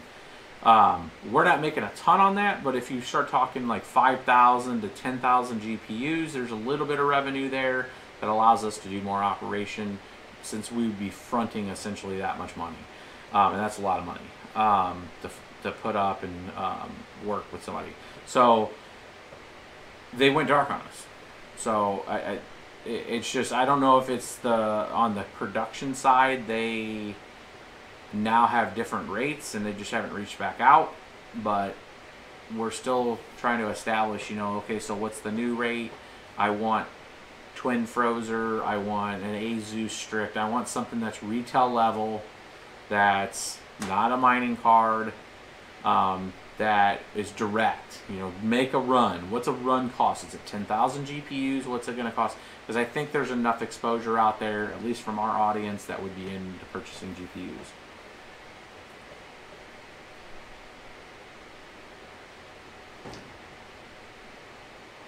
Oh my God, 500, sign me up.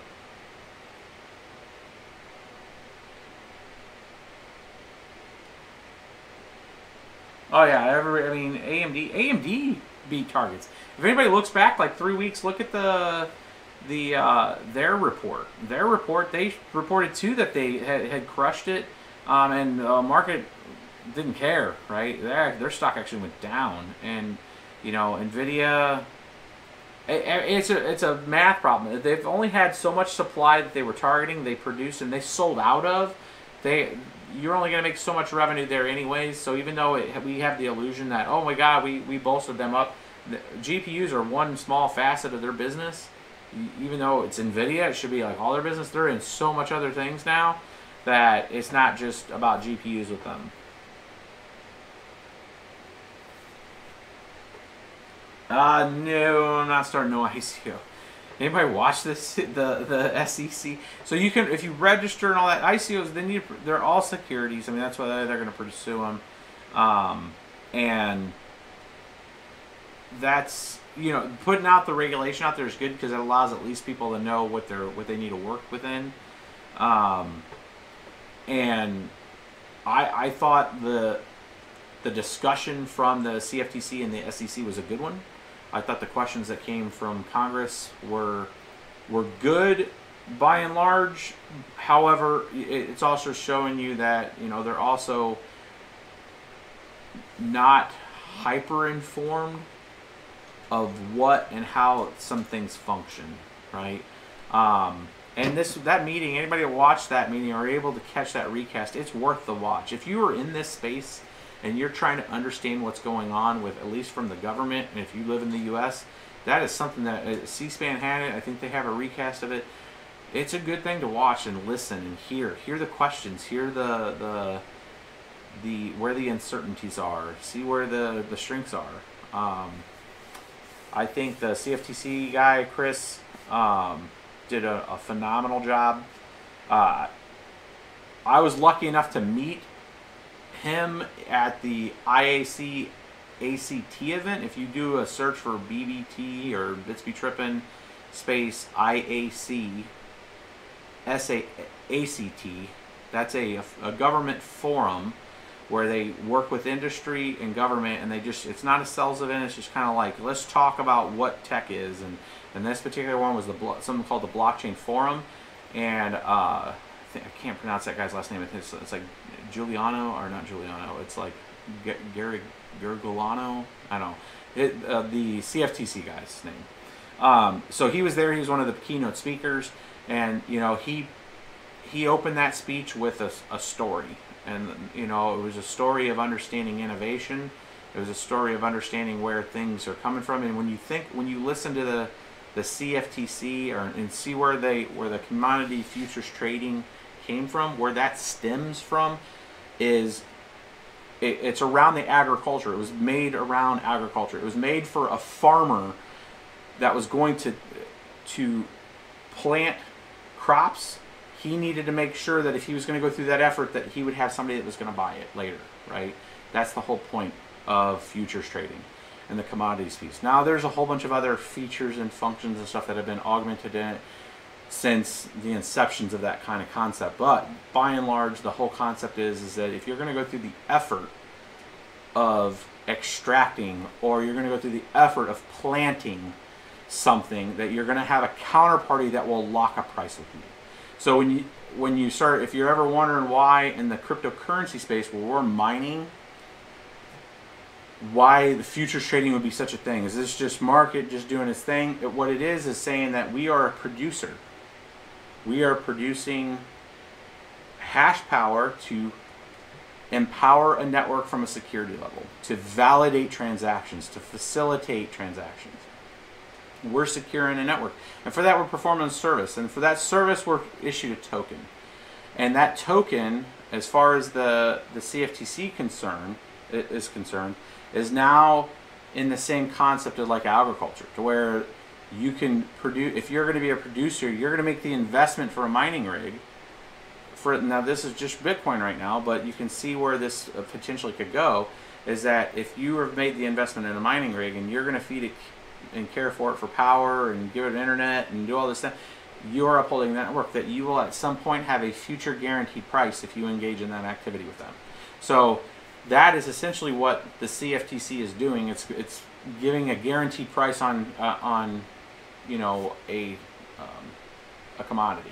So fast forward back to that meeting, you know, when you listen to his perspective, he's presenting it from, you know, or at least when he went back and talked to us at that event, not this hearing, he was coming out and he started it with a short story. And that short story was very good. It was saying, you know, I went out when I came into the agriculture piece to see how things have progressed, because as somebody that's in the CFTC, they want to see the product, they want to see what farmers are doing and what's the innovation, all that kind of thing. And he would go out there and he'd see all these combines out there, you know, with one farmer, all robot controlled combines, right, doing all the work. Everything's super precise, super precision. And And looking at that part of that was a two-parter where people had to evolve. People had to evolve because a lot of the kids that grew up on farms don't want to sit on farms anymore in the Midwest and the U.S.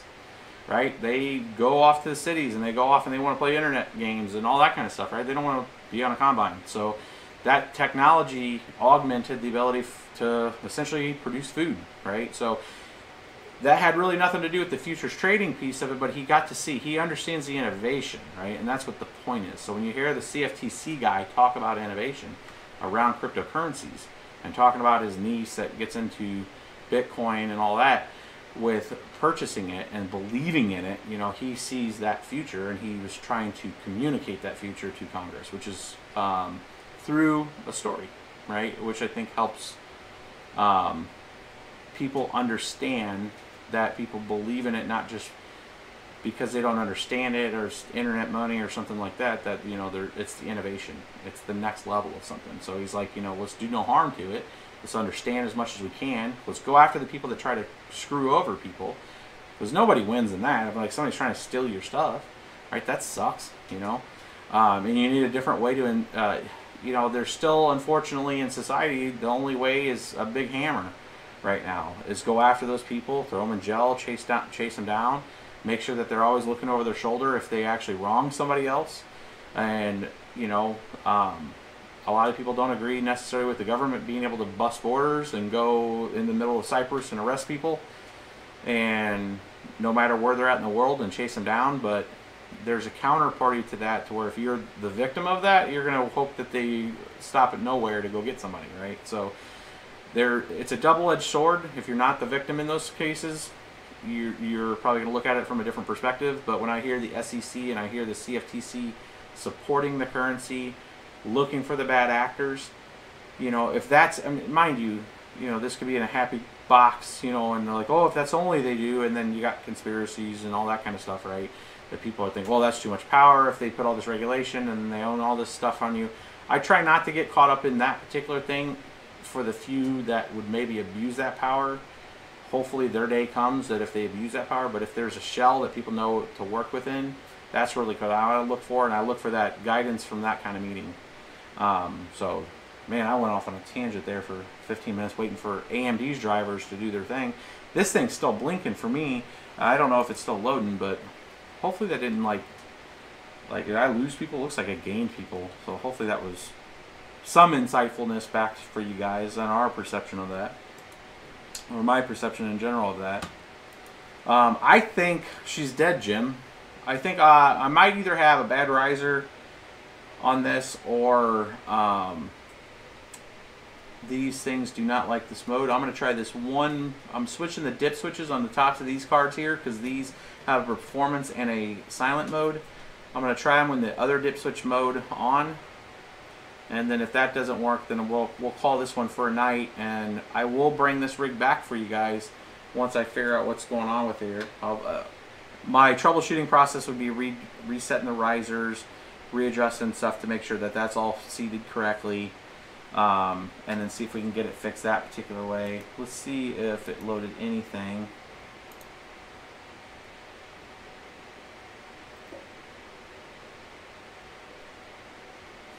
What's the best driver for a 570?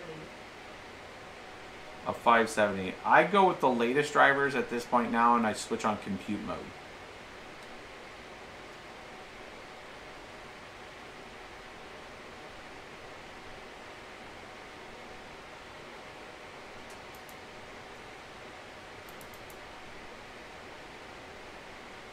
This thing's still blinking on me. Carter, did you grow up on a farm in the Midwest? No. I grew up near farms in the Midwest, but I was not a farmer. Contrary to the farming, you know, analogies I was just using here. Rural Illinois, you can't get much farm than that other than us. Yeah, I mean, we can take a step out for where we're at and touch a farm in minutes. Actually, in a few seconds. There's farms everywhere around us. When they cut the corn, we get debris in the yard.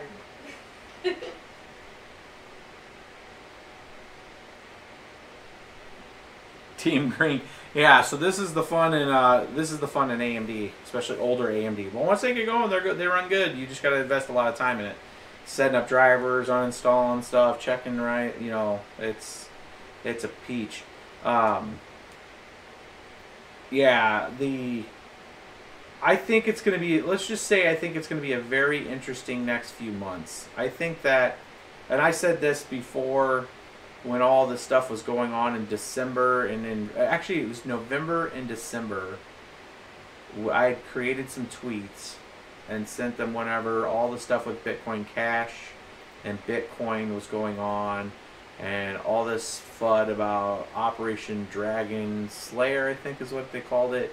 You know, so bottom line, guys, if there is bad activity, manipulative activity, and people are using electronic means to transact those conversations on unsecured channels, and they get pulled into a question, or they get the focus of an investigation, I have no doubt that law will go get those transactions, not just the financial transactions, but communications, email chains, all of this stuff that's all backed up and saved.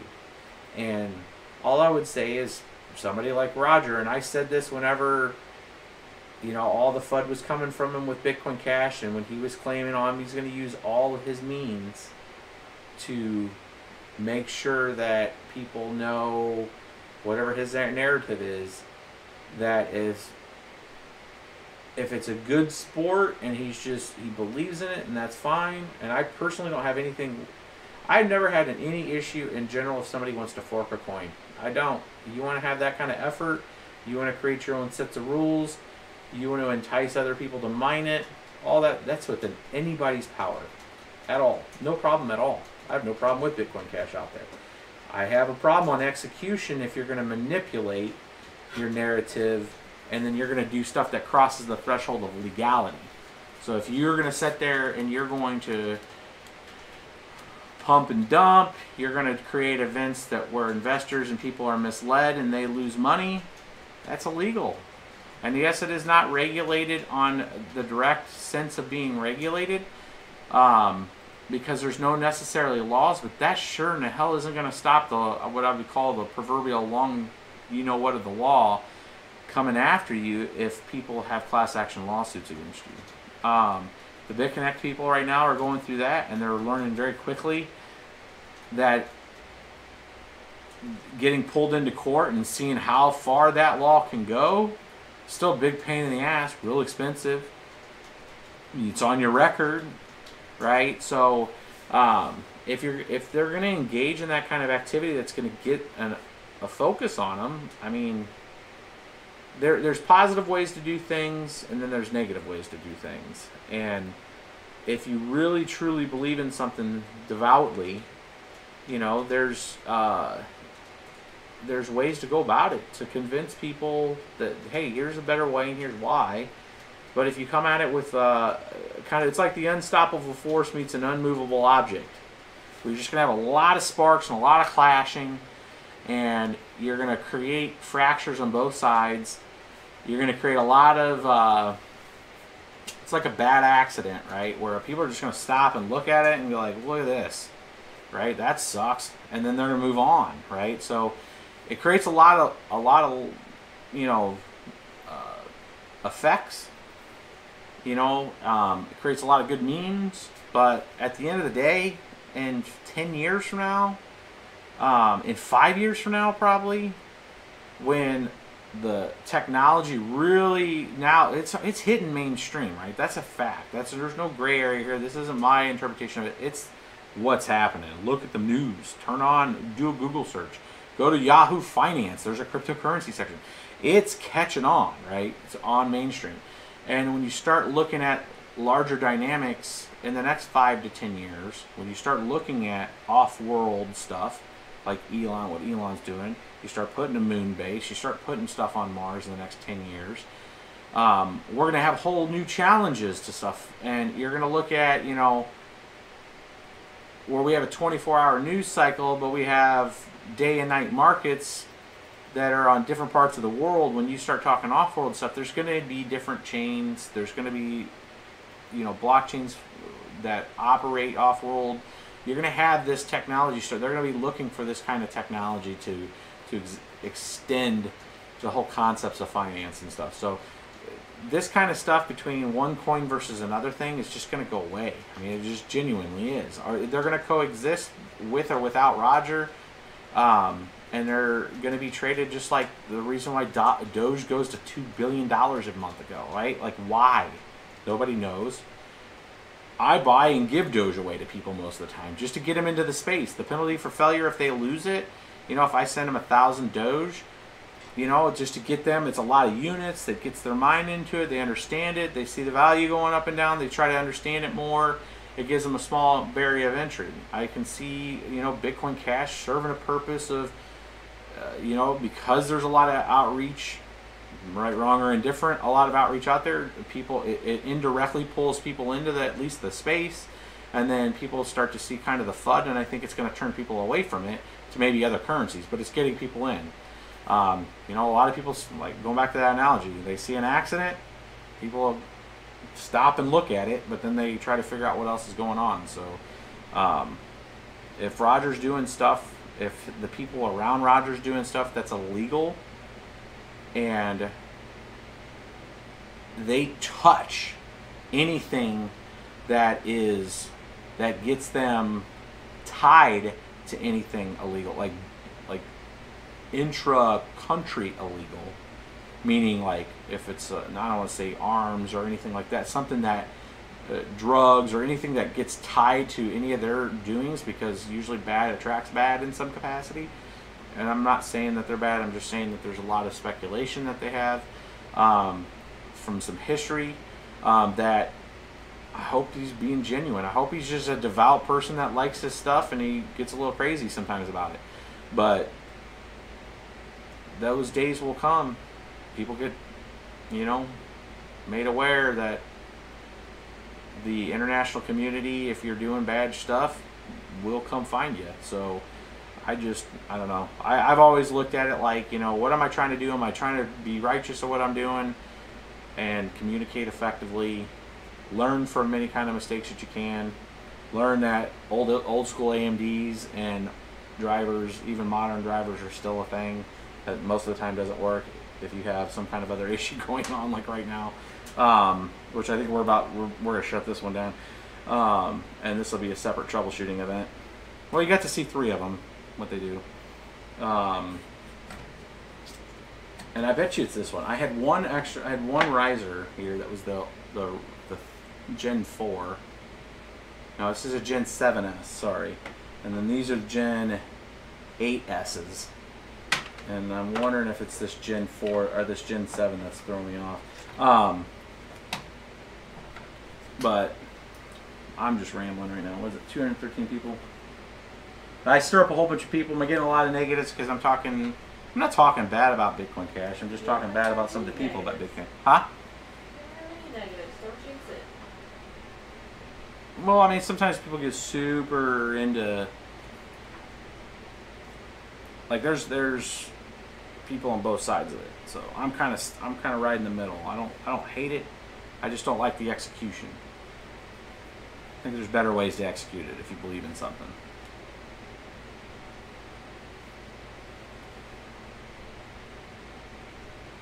Kodak is selling weed in cryptocurrency hack power. Sounds like a hustler to me. 0 thumbs down. There we go.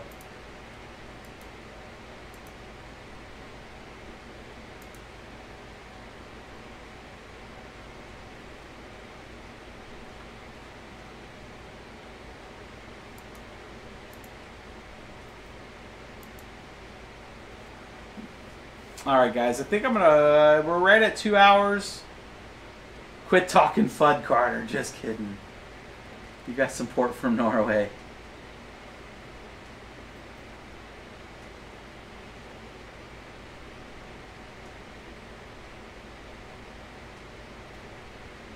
Yeah, I mean, I don't get, you know, most of the time I've always kind of launched from a point of, I'd call it a safe approach. A safe approach is where when we're doing stuff like this, it's observe and report.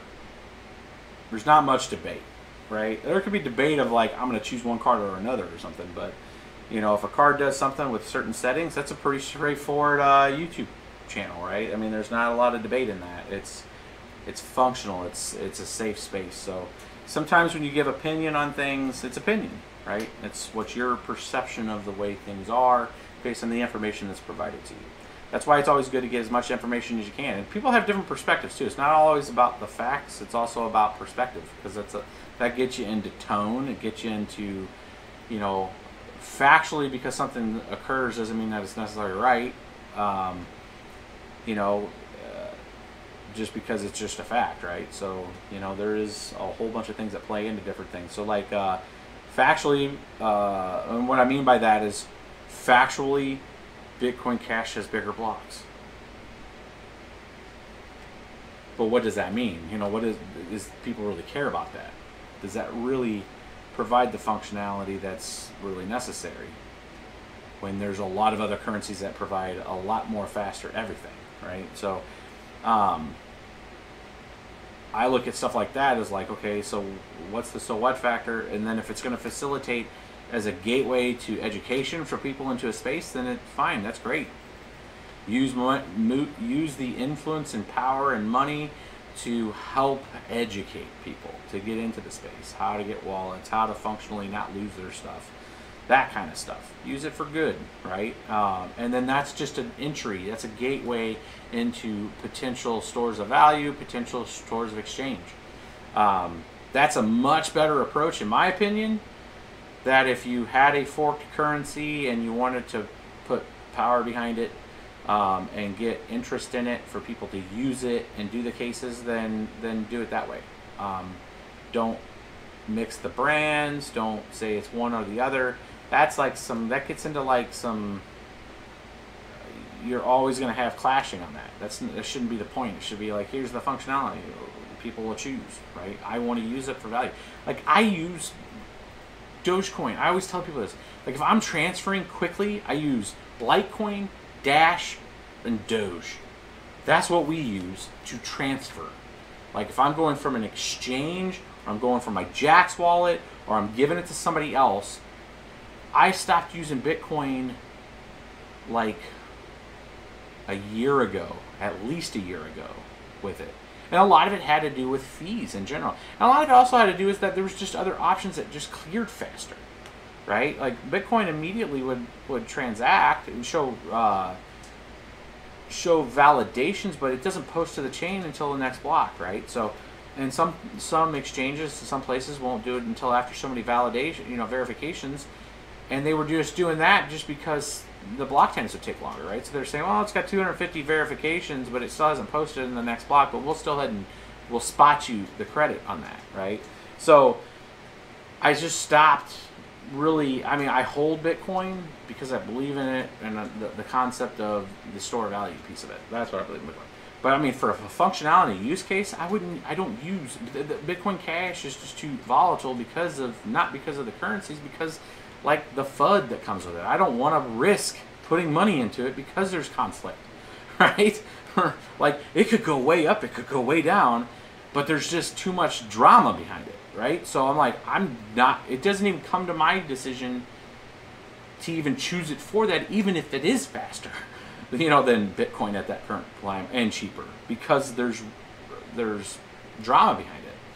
So I look at that as a risk profile. But Doge swings sometimes. I wouldn't hold Doge a lot of Doge. Like if I purchased and I was just, I'll wait until tomorrow and then send it. You know, Doge could swing quite a bit, you know, so Litecoin, Dash, by and large, you know, because they're really fast, right? So I think there's different functions for different use cases, you know? Like if somebody's going to build a marker board of like, here's what I want to do, what currency would I use, right? That's a good infographic to me, right? And there's probably a few out there. like that, but I'm just telling you what I use because it's consistent. It functions every time. But I was just trying to. A lot of people ask me. The reason why I'm talking about Bitcoin Cash. A lot of people ask me about Bitcoin Cash all the time. Like, you never talk about Bitcoin Cash. Why don't you talk about Bitcoin? I'm like, because too much drama, man. You're going about it all wrong, right? It's not Bitcoin. Never will be Bitcoin. It's not even about that. But from a functionality, you know, if the FUD would drop, it's functional, right? And it's going to coexist for the rest of its life, with or without all those people that are involved in it, right? Like, Dogecoin hasn't had an update in like 2 years, and it still functions, like every day, like clockwork, right? And they actually make fun of it when it went up to 2 billion, right? Like, the market cap went to $2 billion. It was like 2.5 cents. It was like 1/10 of a cent for a little bit. Then went to like 5/10 of a cent, and then went to 2 cents. That's a huge increase, right? And for no rhyme or reason, to the point that, you know, the original creator was like, hey, yeah, there hasn't been like an update in 2 years. I have no reason why people are buying it. But it's just the way crypto goes sometimes, right? People just see the name, they'll hedge on it, and they'll just pump and dump it, whatever. And Dogecoin's been around a long time. You know, Feathercoin was the same way for a long time. I used a lot of Feathercoin back in the day. Feathercoin's still fast. It works good. It's like the third currency out there, ever. It's like literally the third. Somebody can proof check me on that, but I believe it was the very third. There was Litecoin, there was Bitcoin, Litecoin, Feathercoin. I believe it was the third one. Mastercoin. There was a few other ones that came out. If you guys will go back and look on our videos, it's a snapshot in, I think, October of 14. It was October. There's something called an odal cryptocurrency, and at that point in time, that was like all the currencies. There might have been 1 or 2 shit coins on there, not on there at the time. But it was like Purecoin and Darkcoin, which ended up becoming Dash, and a lot of those. I did like this odal cryptocurrencies in 2014, and you know, by that time there was about 9, 10 currencies in that time in 14. But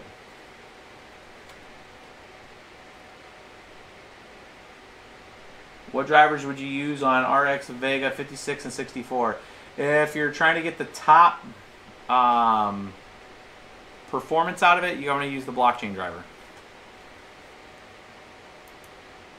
Alright guys, I'm giving up on this one. I think that just has an issue. I'm going to try these cards separately, and we'll do a different video with it. I am traveling tomorrow.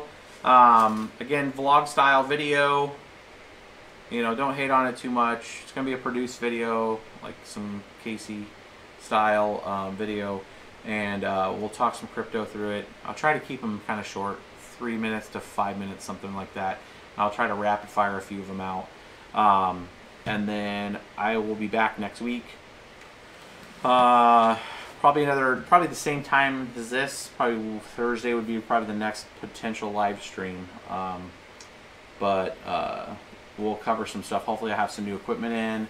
They can miss how I handle the jet lag. Yeah, I'm going international. You guys will see some of it. So yeah, I have a long flight, like a super long flight. So I'll be off the grid for at least a couple days. Just stay to Twitter. I'll try to do some tweets and stuff. Rambo like a boss.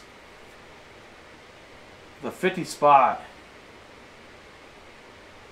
What's he saying? BBT, MsBBT, stay on what you're doing. It's so cool. We need people like you in your space. Your time is worth a lot.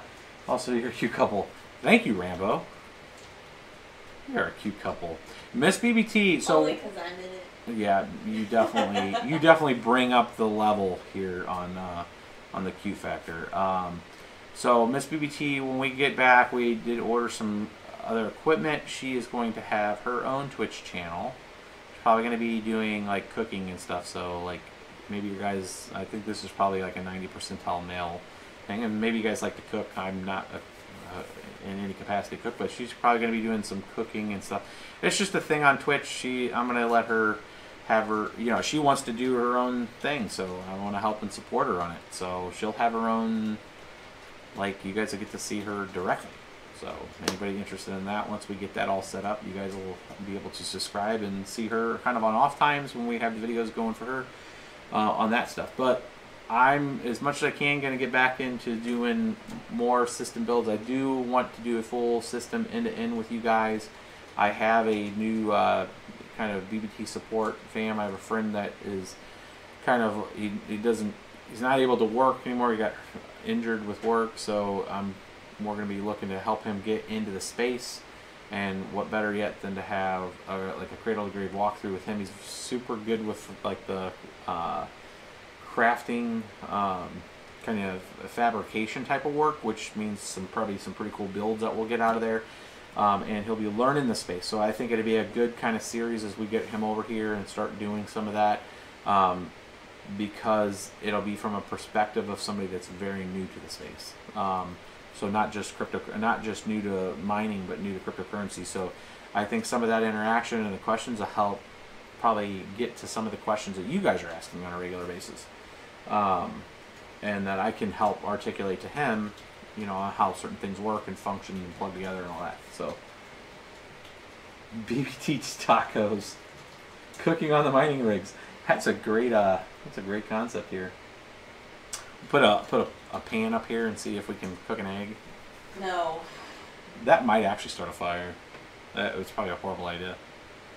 Cool, guys. We'll wrap this up. Again, anybody wants to do some timestamps, be sure to put your ETC address there. I'll be hooking you up with some ETC for the effort that you guys take for doing that activity. And that way, people that want to see what at least the 390s could do, 3 of them at least, you can get that. So stay tuned. Check Twitter, and I'll get some videos loaded out there for you guys this week.